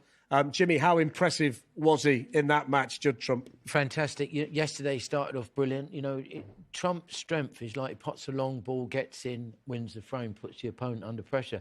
He'd done that a little bit in the first session last night, but didn't win that many frames in one visit. 6-3 in front. Tonight, he's reset, come out. Did he have 4 centuries? He did. He certainly had 3 anyway. I think he had 4. Yeah, I'm not sure, but I mean, just shows you how well he's hitting the ball and how well he's scoring. So, you know, fantastic performance by Trump. You know, it definitely gives him. He's definitely in the running to have a chance of being world champion for sure, because he's world number 1. He's won 3 tournaments already this season. Not done too good in the last 2 tournaments, but sometimes that works in your favour because it gives you a break. Tell me, Jimmy, looking at you, and you mentioned there's something like Judd Trump when he gets on one, when he's in full swing. Is he one of the guys that actually gets in the opponent's head? Of course, because you're terrified of that. You know, how do you put this guy safe? Because you know he's going to attack. Like some players who play Judd Trump, like the likes of Mark Selby, that they sort of, if he's struggling a bit, they trap him because they know he's going to attempt to pot a ball and get back in. But if they're going in, sometimes he's unplayable. We're watching Mark Selby at the moment, 3-1 down at the minute, excuse me, against Ben Wollaston, which if you missed it earlier, Ben Wollaston's son actually wants Mark Selby to win because he's on for 90 quid at school. I think it works out if his dad... So this is this crazy scenario. So, yeah, but that's the way it is. 3-1 at the minute to Ben Wollaston. Jimmy, let's kind of take you back then, and let's have a conversation about your wonderful career. What's your abiding good memory of this place? Well, I've had obviously like 6 of the finals. The first one with Davis, I was 12-4 behind, and I ended up 13-11 the next session to put myself in it because I was a bit sort of like new in the final. A couple of them, Hendry beat me convincingly. One, I was like 14-8 in front, sort of the wheel fell off. Hendry got stronger. That was my worst defeat. And then another one, 17 each, and I sort of rushed to black and twitched on a, you know, like you would have putt, like you get an eagle or something. It was an easy shot. But I've had some fantastic memories here. I've had some incredible matches, you know, like played Higgins in 82. He's my hero. He goes on to win the world. I'm actually like, I don't mind him potting balls against me, you know, because I was in awe of him. But this place, you know, it's fantastic. You know, it can be the loneliest place in the world if you're struggling. But if you're playing well, like look at O'Sullivan today. So apprehensive coming into this World Championship, not played since January. Managed to get out 5-4 yesterday, not playing at all. Yeah. And then today he went through the gears. You was in there to watch it, you know. So now all of a sudden, he's a contender. And we got a new kid on the block, it's Yao Ying Tong, who's absolutely... You really rate him, don't you? Listen, he is unbelievable. He's like Luke Littler with a dart. Yeah. You know, he can go through it like a knife through butter. He's like... I think he's like 4th in the betting already, and he's an amateur. That's how good he is. That's how in the know. So, you know, if like... No disrespect to Mark Selby's fans, but Ben Wollaston is 3-1 up and now in the balls. If he can get out this session 6-3 in front, you'd fancy he'd beat Mark Selby, and then all of a sudden O'Sullivan, the draw's all opened up. You know, OK, Mark Allen and Chris Waitley, the winner of them, have got to play Ying Tong if he beats his opponent, which he's big favourite to do. So, you know, it's all opening up nicely. The magical thing in this World Championship looks like it could happen if O'Sullivan was to play Ying Tong in the semi-final. Obviously, Mark Allen's got something to say about that, and so has Selby. But, I mean, that would be like when I played Higgins in 82, you know, like 2 players who just, like, naturally play the game, just want to get in and score. What are those matches like? So when you're playing against someone that can score like you, and they're going to play a similar brand of snooker to you, do you get really kind of excited about the prospect of it because you know what kind of game it's going to be? When you went into that one in 82, were you thinking... This is my hero and this is going to be a shootout? Well, you know, yeah, exactly that. You know you're going to get chances and you know that you've got to perform and show everybody what you can do, you know, like, and some players who can sort of close it down, like Steve Davis, great Cliff Thorburn who was in here earlier, they can make it very difficult for you, you know. But if you're playing an attacking player and you're an attacking player, you just go for everything, you know what I mean? And when they get in, they've got to, you know, you've got to score and win the frame. That's what they all play it for. This Ying Tong does it for fun. I think he's had 12 centuries already, you know, in the qualifiers and coming here. He's just a phenomenal player. Jimmy, tell me, it's a breath of fresh air. We're lucky to be sitting here, and we obviously with a chat a couple of weeks ago. Brilliant, an eye-opener for us all. You don't seem to me the type of guy that has any regrets. You really don't. You might have one or two disappointments, but you don't seem the type of guys to me have many regrets. This sport has been so good for you, hasn't it? It's been, like, obviously, you know, there's disappointments of them finals, but, you know, I've had, like, an amazing life. I've met an amazing amount of people. I'm a kid from Tooting. My dad was a carpenter, and I had the Stones play at my 50th birthday party. You know, who might have screamed? Where did it all go wrong? You know what I mean? You know, like, so, you know, listen, I still love the game. I still play to a good standard occasionally. Obviously, not as consistent as you are, but I can still play, so I'm loving it. I think we've got Judd. That's something to shout. We're about to be joined. Judd might be here, which would be fantastic. Trump, which is going to be brilliant. That would be excellent. Just making his way towards where we are in the Crucible. It looks as though Ben Wollaston's in again here as well, so this is looking like it. I think Jimmy might be right. If he could have got away with us. Well, if he can get in front, he'd be well pleased. Good to see Congratulations, you. mate. Well done, mate. How did that feel? That's a good win, 10-4. Those centuries are piling up, aren't they?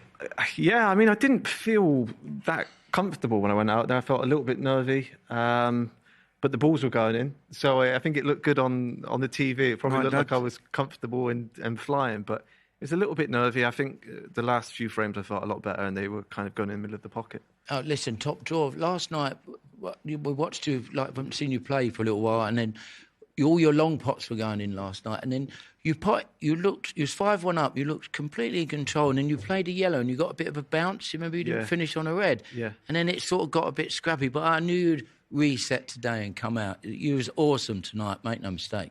Yeah, I mean, I felt a little bit tired. A couple of the frames last night went a bit slow. But I just kind of wanted to get out there and come back today fresh, really. I think I don't like it when the frames are going like that. 20, 30 minutes is too much for me. So, I mean, it was a good start to the tournament for me. I was going to say, John, looking at it, I think you had 4 centuries, right? And we'll have a chat about that in a minute. But if ever there's any doubt you're a winner, you don't like losing a frame, do you? And you know what I'm talking about. You've got a couple of stickers there and things like that. Yeah, I mean, I was debating whether to just give up and get out of there, go to the interval. But then for something in the back of my head thinking, just carry on for one shot.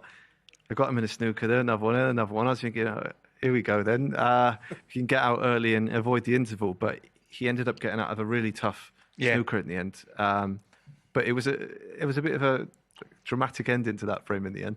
Yeah, I'd already said that we'll see you after the mid-session interval because we presumed. Oh, really? Sorry. And then I had to backtrack. And, it wasn't a good 15 minutes for me, I've got to be honest. At that point, I was trying to read a snooker match, which is way beyond where I am in the world. Ali was giving me a nudge every now and again.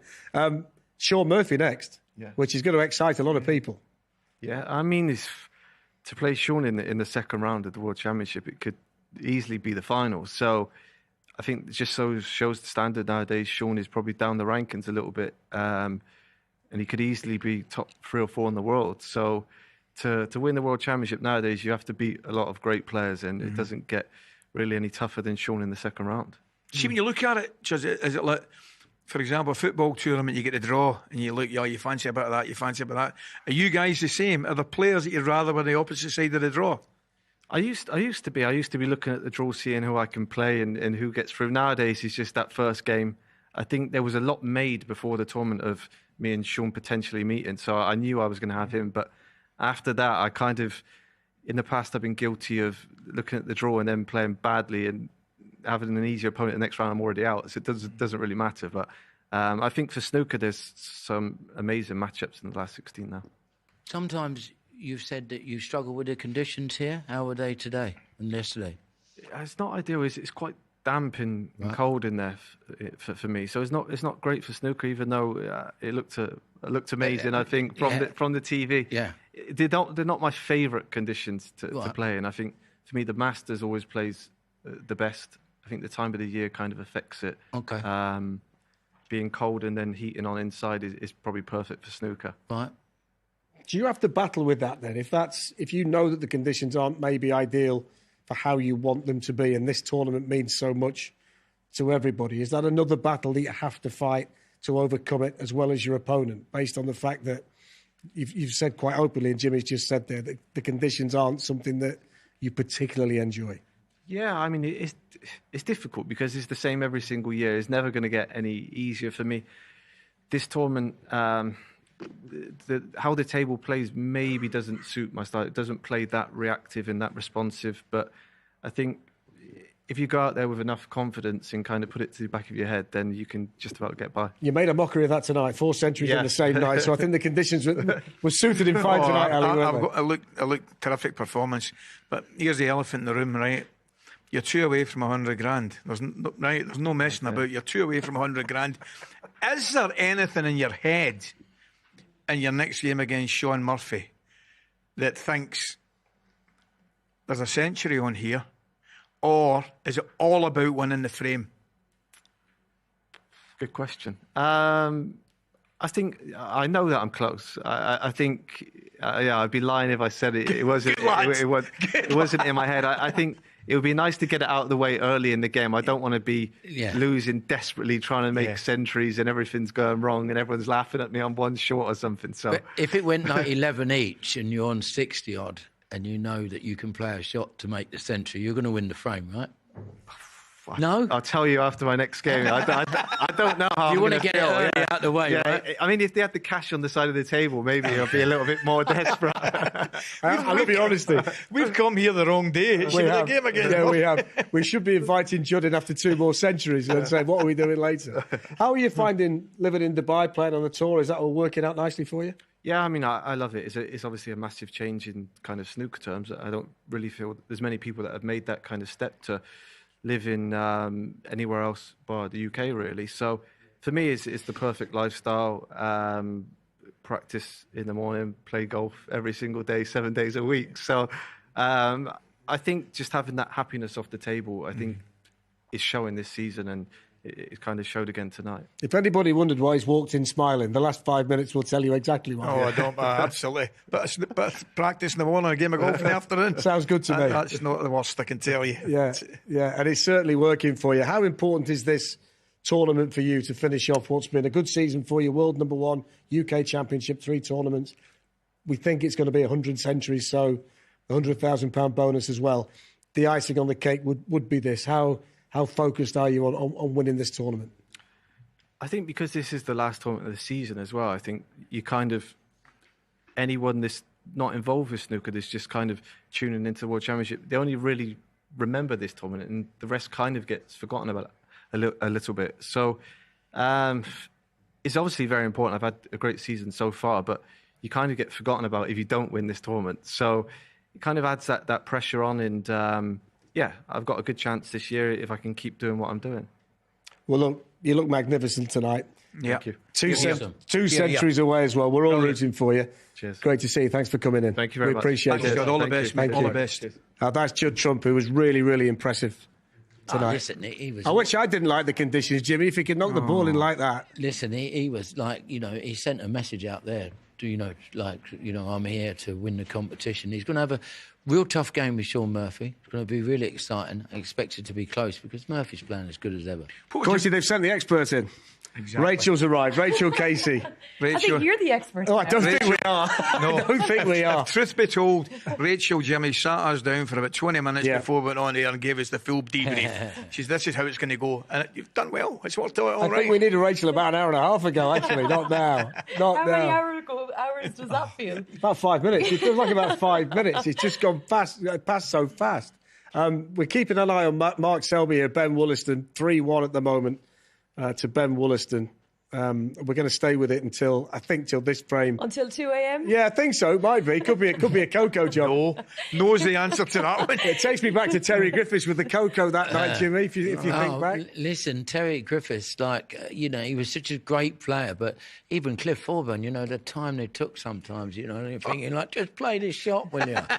But, Wollaston, he's 3-1 in front, 40 in front, just put another long red there. He's got to roll up behind the green and play safe. But he's matching Selby in all departments. Selby started off with a century break. A lot of people fancy Mark Selby to win this competition, Rach. But if Bullison can get out 6-3, he's got every chance of beating him. And of course, his wife is a referee. Yeah, but not when he's playing. No. That would be a bit suspect. Rachel, I've got to say, everybody seems really relaxed at the Crucible. All the players that we've had the pleasure to bump into today or spend any time with seem really relaxed. Are they always like this? Yeah, I mean, they're just fantastic guys to be around. There's no egos. And they're just normal people. I know, we were saying that. I mean, with a great suspect, Jimmy, we were talking about talking to yourself. Ronnie's got time for us. Judge come in. There's no airs or graces about anybody. You know, and we've loved it. We've had some serious access today. Yeah. It's just been a breath of fresh air. That's really enjoyable, though, isn't it? I work in horse racing, and you kind of have that same access. Exactly. You know, the jockeys, you can go up and have a chat with them, exactly. do the interviews, the trainers, they'll all chat. You, JP McManus, who's like a zillionaire, like, you know, it's just so similar, both of them, in terms of the access you have to the players. It's like we all travel together, you know, all us guys, we do this like you do for TNT and all that. So, you know, like if you get the odd player occasionally, like especially for Rachel, she has to put the microphone in front of them and they've just got beat. But over the years, they've got respect for Rachel. So we're always looking at it like, is someone going to be a bit rude? But they're not. Everybody knows that, you know, you've got to be professional. You've got to promote the game. So I don't think there's no real... I was going to swear then, but there's no real... You've done so well to this point. Jimmy, I was just about to say you've been brilliant so far. No, I think it's an individual sport, and I think everyone's sort of, you know, got respect for each other because they just know how difficult this game is. It's not like you can't really scream and shout. You've got to stay in control. And that's the hard thing, though, isn't it? Losing. And straight afterwards, even Shane I suppose you're right. I suppose it's the easiest thing in the world to get interviewed when you're winning and things are going great, everything the garden's rosy. But it's difficult to put a microphone on somebody when you've just missed a black, cost you a game. Well, I've got to say, we were backstage, weren't we, when Ali Carter came through, having he was brilliant to Ronnie this afternoon, and you were the first person to speak to him after. And if you speak to a manager or a player after a football match, you never know what you're going to get. No. I mean, any question you ask could be completely battered away, and you've really got to think about it. And I admire the people that do it. And I watched you speak to him, and he was so eloquent in terms of describing what had happened. His eyes lit up when he noticed Ali. He's just like everybody else. And then he relaxed even more. As soon as he spotted you, Rachel said to him, "Who are you winking at?" He said, "Ali McCoy." I've got to say, Rich, I was so impressed, you know, because obviously, as I said earlier, it's difficult. It's difficult. You're disappointed. You probably accept you've been well beaten. That was a hard loss for Ali today as well, because you know we talk about the grudge match, and we were saying last night they're not going to be heading out for Curry, the pair of them, anytime soon. Like, you know, but it was still played in good sport. But that would have hurt Ali because he didn't play well. He didn't play well. Obviously, Ronnie's played a lot better, but. Yeah, he was good today. I was thinking, oh gosh, what would he be like? Because that was the one that would have hurt. Ronnie said some nice things about Ali when he was in. He said when they were kids, they used to play together. He said, I've picked balls out for him in snooker clubs and what have you. So, but they're still not going for Curry anytime soon. No, I can't. Come on now. Can you see Ben and Eubanks? Can you see Ben and Eubanks having a cuddle after? I can't have that one. If that happens, then I've had enough. Probably not. No. Well, listen, we can't let you go. We're getting to the stage. We need a kind of semi-prediction off you. Who do you see getting to the final? Who can lift it? Well, you know, if it goes to... obviously, there's so many players who are going to have a say. Mark Allen and Chris Wakelin, there's a tough match. And then it looks like they'll be playing Ying Tong. If O'Sullivan performs, he should beat Pang. No disrespect to Pang fans. So, you know, O'Sullivan, Ying Tong semi-final would be absolutely amazing. And then in the other half, you've got Higgins playing well. You've got Trump, Murphy. You know, there's so many big predictions. You can't really, like, there's probably 8 that can win it. All of them. But I fancy Ying Tong to win. Brilliant. There you are. Yeah. I was going to say, go through the 8 then and come out with he's just giving us it. That'd be historic as well. Yeah, but, you know, he's like, OK, people say, he's still an amateur. He did win the UK Championship. He's not had a lot of experience at the Crucible. But the way he's playing at the moment, like the safety game against him wouldn't make any difference either, because once he gets in, he's like winning one frame in one visit. You keep doing that to opponents. Say you're only like 5-3 in front. It just puts so much pressure on the other guy's safety shot, even if they're playing really well. So he is capable of winning. How big a boost would that be for the game? Like Luke Littler with darts, you know, it'd be phenomenal. Every now and again you get like someone like Ballesteros, Tiger Woods, you know, Ronnie O'Sullivan, and now you've got this Ying Tong coming through in snooker. You know, he's a breath of fresh air. Fantastic lad, glides around the table and just plays the game at such ease. It's amazing. And he's been compared to Jimmy White. Well, I didn't want to say that, mate. It's a big comparison. Who do you like, Rachel? Well, I did a piece for the programme and I went with Kyron Wilson, gone home. Right. This is your opportunity to do it again, though. Rip it up and start player again. under the radar, Jack Johns, he's gone. Right. I actually think the winner will come out of Murphy and Trump. Okay. That match. Okay. I think they've probably been the best players. I think Zhao Juntong, I'd love him to win it. I think it'll be a great story, but I think probably the winner will come out of those two. I want to ask you too, Jimmy. This might be a stupid question. If he wins the tournament as an amateur, can he keep the prize money or not? It keeps the prize money, but I don't think he keeps the ranking points. Right. Which will work in his favour because every 2 years the ranking points come off. So he won't lose his position. So he's on a double bonus. Okay. Never mind. I was going to say, never mind losing the ranking points. I've got that down as a result. Jimmy, if he's keeping the money, I've got that done as a result. Absolutely, yeah. And on Ronnie O'Sullivan, so I saw some quotes from him. I think he might have said it when we sat together and did the programme to preview the tournament. That when he'd not played prior to the World Championship before, the first game he had a relatively comfortable win and felt okay. Yeah. Then in the next round he had a relatively comfortable win and felt a bit better. And then by the time he got past that, he thought, right, okay, I'm now somewhere near where I want to be and I can kick on from here. Do you think that will happen again for him? Because there was improvement from yesterday to today. Do you think that that's likely? Absolutely, massive improvement. He's very apprehensive before he come in the tournament when we done our thing in the studio before. And we around us in the studio before his match, but he's always been very apprehensive before the World Championships, right? He suffers with like your nerves, but he knew that he had to. When he played Carter yesterday, the first 4 frames he was all at sea, but then he just got better and better. And today was like the Ronnie O'Sullivan of old. So the cue's fine, his composure was good, and he scored heavy. So he's 100% back in contention.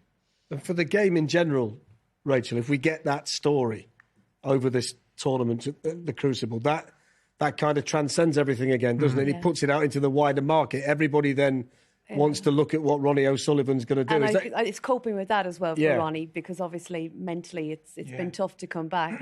I'd say you should go on holidays for a few weeks. Obviously he'll have a lot of media attention and stuff, but yeah, it's amazing.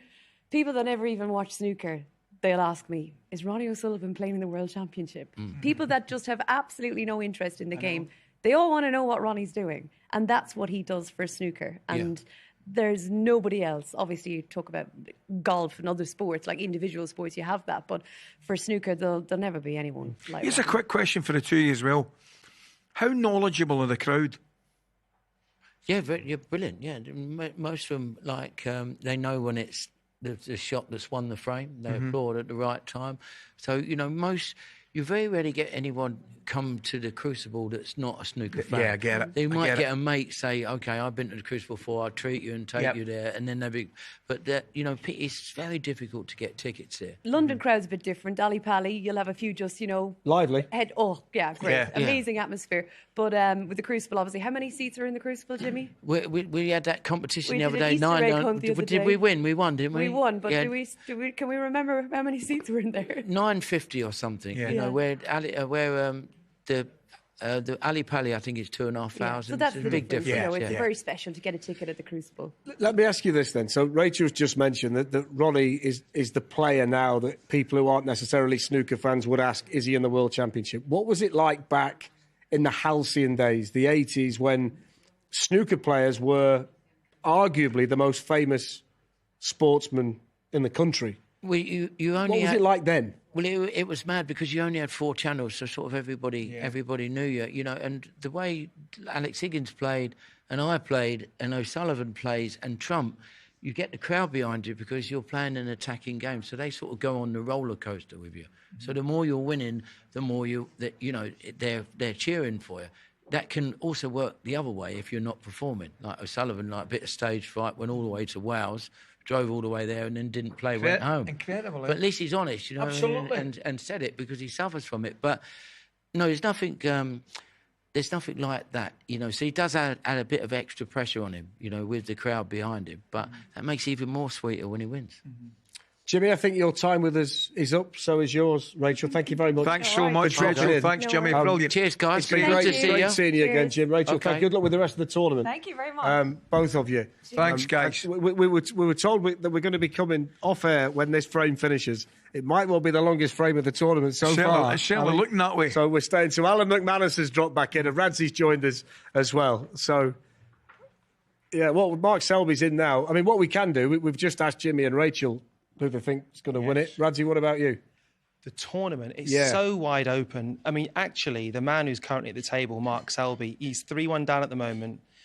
In the fifth frame, I wouldn't write him off. Mm-hmm. He's such a winner in Triple Crowns. So if you push me right now, I'm going to go Xing Tong because I'd love to see a Chinese player win it. Mm-hmm.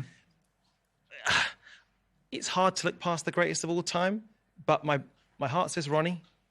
My brain says Selby or Xing Tong.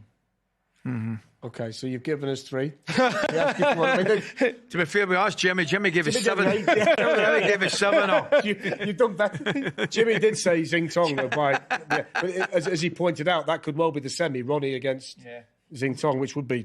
It's just because, I mean, when you're sat here speaking to Ronnie, some of the stuff he comes out with, you realise he sees the game differently. I mean, you guys obviously have sat and spent time with him and Jimmy. Incredible.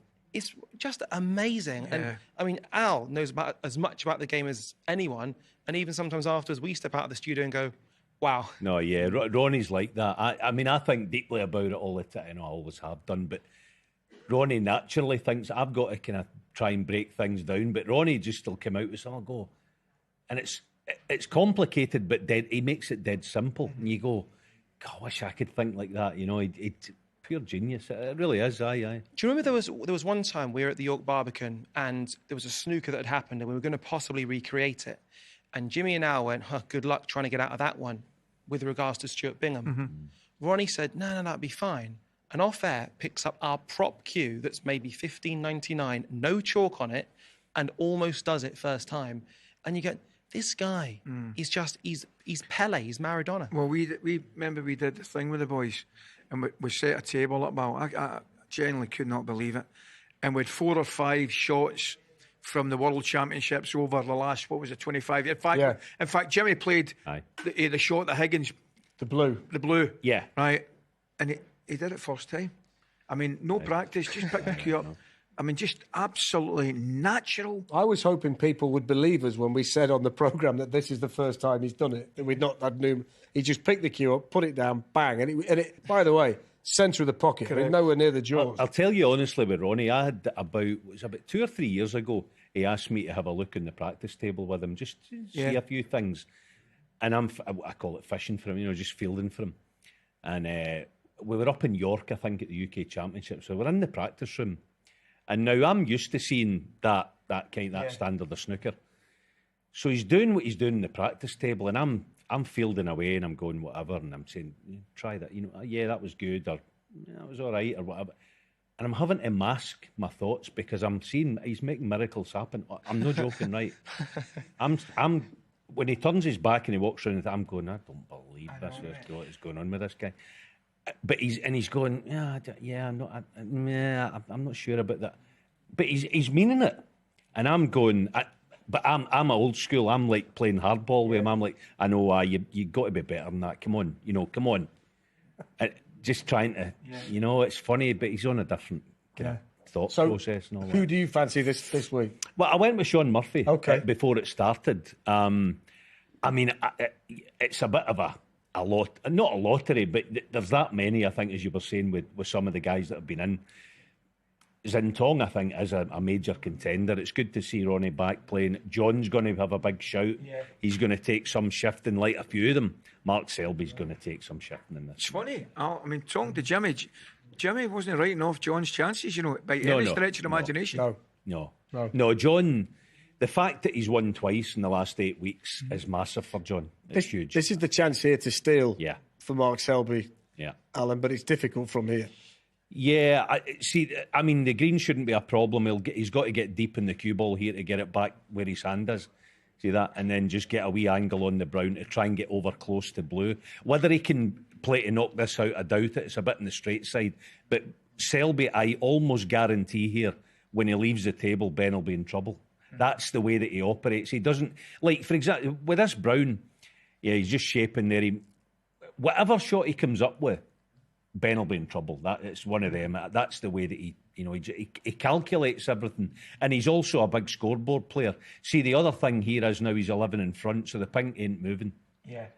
Even though the blue is where it is, I guarantee you pretty much that the pink's not going to go anywhere. He's actually lost his cue ball a fraction there. But that's the way that guys like Mark Selby play with golden rules.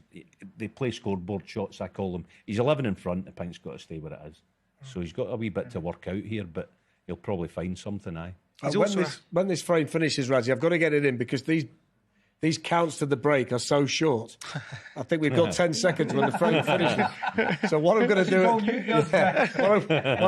What I'm going to do at this point, on behalf of Ali and myself, is thank everybody who's been in with us tonight. We really appreciate all the guests that have come in and helped us out and made us sound manageable. I think the word is. We've absolutely loved it. We've had a great day. We thank you all for watching and being part of it with us. Do you want to thank you guys for coming, though? Yeah, because absolutely. actually, anyone that loves snooker is welcome to the snooker community. Yeah. And it's people stop you, and really, when they stop you to talk about snooker, they think, oh, you love snooker as well. So thank you for kind of championing it, shining a light on it. We love it. I know. The only thing is that I think you've gone early here. Yeah, where the balls are now. We might need 2 more guests. We might be standing Radzi and Alan down and bringing a couple more back in. What's he thinking here then? Because you just said he plays scoreboard shots. He's got golden rules. The pink he ain't doesn't moving. want to move the pink. Yeah. Right. Do you know what he might even play here? Cushion first. I don't know what he might play cushion first and actually. Get mind the pink. Possibly, he'll come up with something. But let's see. You like that, don't you? You like. Aye. It's taking you till 20. Please play it. It's taking you till 20%. He tried. He's actually played. I mean, Ben's now going to lift the pink. That's the only thing. But just another quick word on Mark Selby is he's in a really good place mentally. Me and Alan were really privileged because Mark Selby, Ronnie O'Sullivan were sat next to each other, and historically they don't share many words. They were so vulnerable about their mental health journey at the Masters. It was incredible to hear them basically say, this game's hard, we've struggled. And almost me and Alan just kept our mouths shut and just listened to 2 men, 2 denizens of the game, just basically go back and forth and exchange notes. And it was just amazing. I mean, you can watch it on YouTube. It was just wonderful to listen to. And so I think Mark Selby, a few years ago, wasn't the same guy upstairs that he is now. You see, that's a first for me, Ali. I've never, ever been sat in any kind of television environment where anybody's used the word denizens. That's fantastic. Fantastic from Radzi. Denizens of the game. I want to try and use that myself. I can't see you getting that. I love that. Denizens of the game. I can't see you getting in the PSG Arsenal game. What are you I'm not sure you're getting that. What are you trying to say? I tell you what, I've kind of maybe forgetting the importance of this frame. Yes. Massive. Yeah, I mean, if Ben can get to 4, then it's a big anchor in terms of the session. Guaranteed to be, they're going to get the 9 frames in tonight. Yeah. But you get to 4, you're in a wee comfort zone. Oh, Mark's put himself in deep trouble here. Deep trouble he's in. Yeah. That's what we might get here, actually. Yeah. Go on, carry on. No, what we might get here, he's going to be tight in behind the pink. Yeah. Now, Ben's got to keep the blue in open play, not near a cushion. He's actually looking to leave the blue on the bulk line here, if you'll see. Let's see what pace he plays it. Yeah, he's looking to get it on the bulk line so that he's not looking for a miss, but he could lose a few points here. Yeah, Ali, I've got to ask a doesn't he, Ben question Wollaston here? How is it when you receive a DM from the future King of England? That is unbelievable, by the way. I tell you what, he's received more than that this year. He's had a great year in that regard, haven't you? I've got to say, and Fletch was 2 yards away at the interview. He was brilliant. Clearly, the one thing that came out of the whole thing was, I don't know if you saw him celebrate the Villa goal with his boy. Correct, yeah. Do you know what it was? It was just like Dad at the football with his son celebrating the goal. And he clearly, his knowledge of the tactics, he's a mad Villa fan. That's there for everybody to see. He's got out that. It was a great experience. Raz, it was honestly, it was just magical. But how cool, because you facilitated that. People at home don't necessarily know. He was only there because of you. He was great. That is young Ali that's born in Bell's Hill. Thank you. Well done, that man. Yes. Would he have believed that the future King of England... No, I can't lie to you. I just wish my wee mummy was there to see it. We lost my wee mummy a couple of years ago. She would have loved that. My wee mummy would have loved that. But she'd have been watching it somewhere. I don't have any doubt. No, it was great. It was a great wee moment, wasn't it? I'll tell you what, I won't look at this. Sorry. He's a wee bit unlucky there. Good contact in the pink, big shot. Alan, we're talking about Ali mixing with royalty at the moment. You can't interrupt for a shot. I'm getting excited. I'll dive in for a shot on the pink. I'm typically getting excited. Enough about the snooker, more about me. Right, back to me. I know, sorry. I tell you what, Radzi, you would have loved to have been a fly on the wall. We had lunch in Paris the day of the interview. There were nerves, my friend. There were nerves around the table. Oh, yeah. Myself in Rio, I don't mind telling you. Surely not. No. Always stuck it. Yeah, but understandably so. Yeah. I mean, it's live. Yeah. And by the way, by all accounts, first live interview ever by a member of the royal family. Incredible. Yeah. Oh, really? Honestly? Well, all right, okay. Ali, you might have to finish the story because we've got 10 seconds if this pink goes in. I'm only saying, based on the experience of tonight. He's just got to watch his cue ball here. There we go. No, he's good. Yeah. So... That's a big frame. Yeah, it is. A massive frame. So he pulls one back, 3-2. Alan, thank you. Pleasure. It's been an absolute pleasure. Randy, thank you. Thank you, guys. Great to see you, mate. Thank you for joining us tonight. We've had a great time. Dave Hendon, Joe Johnson, the former world champion next. Join them.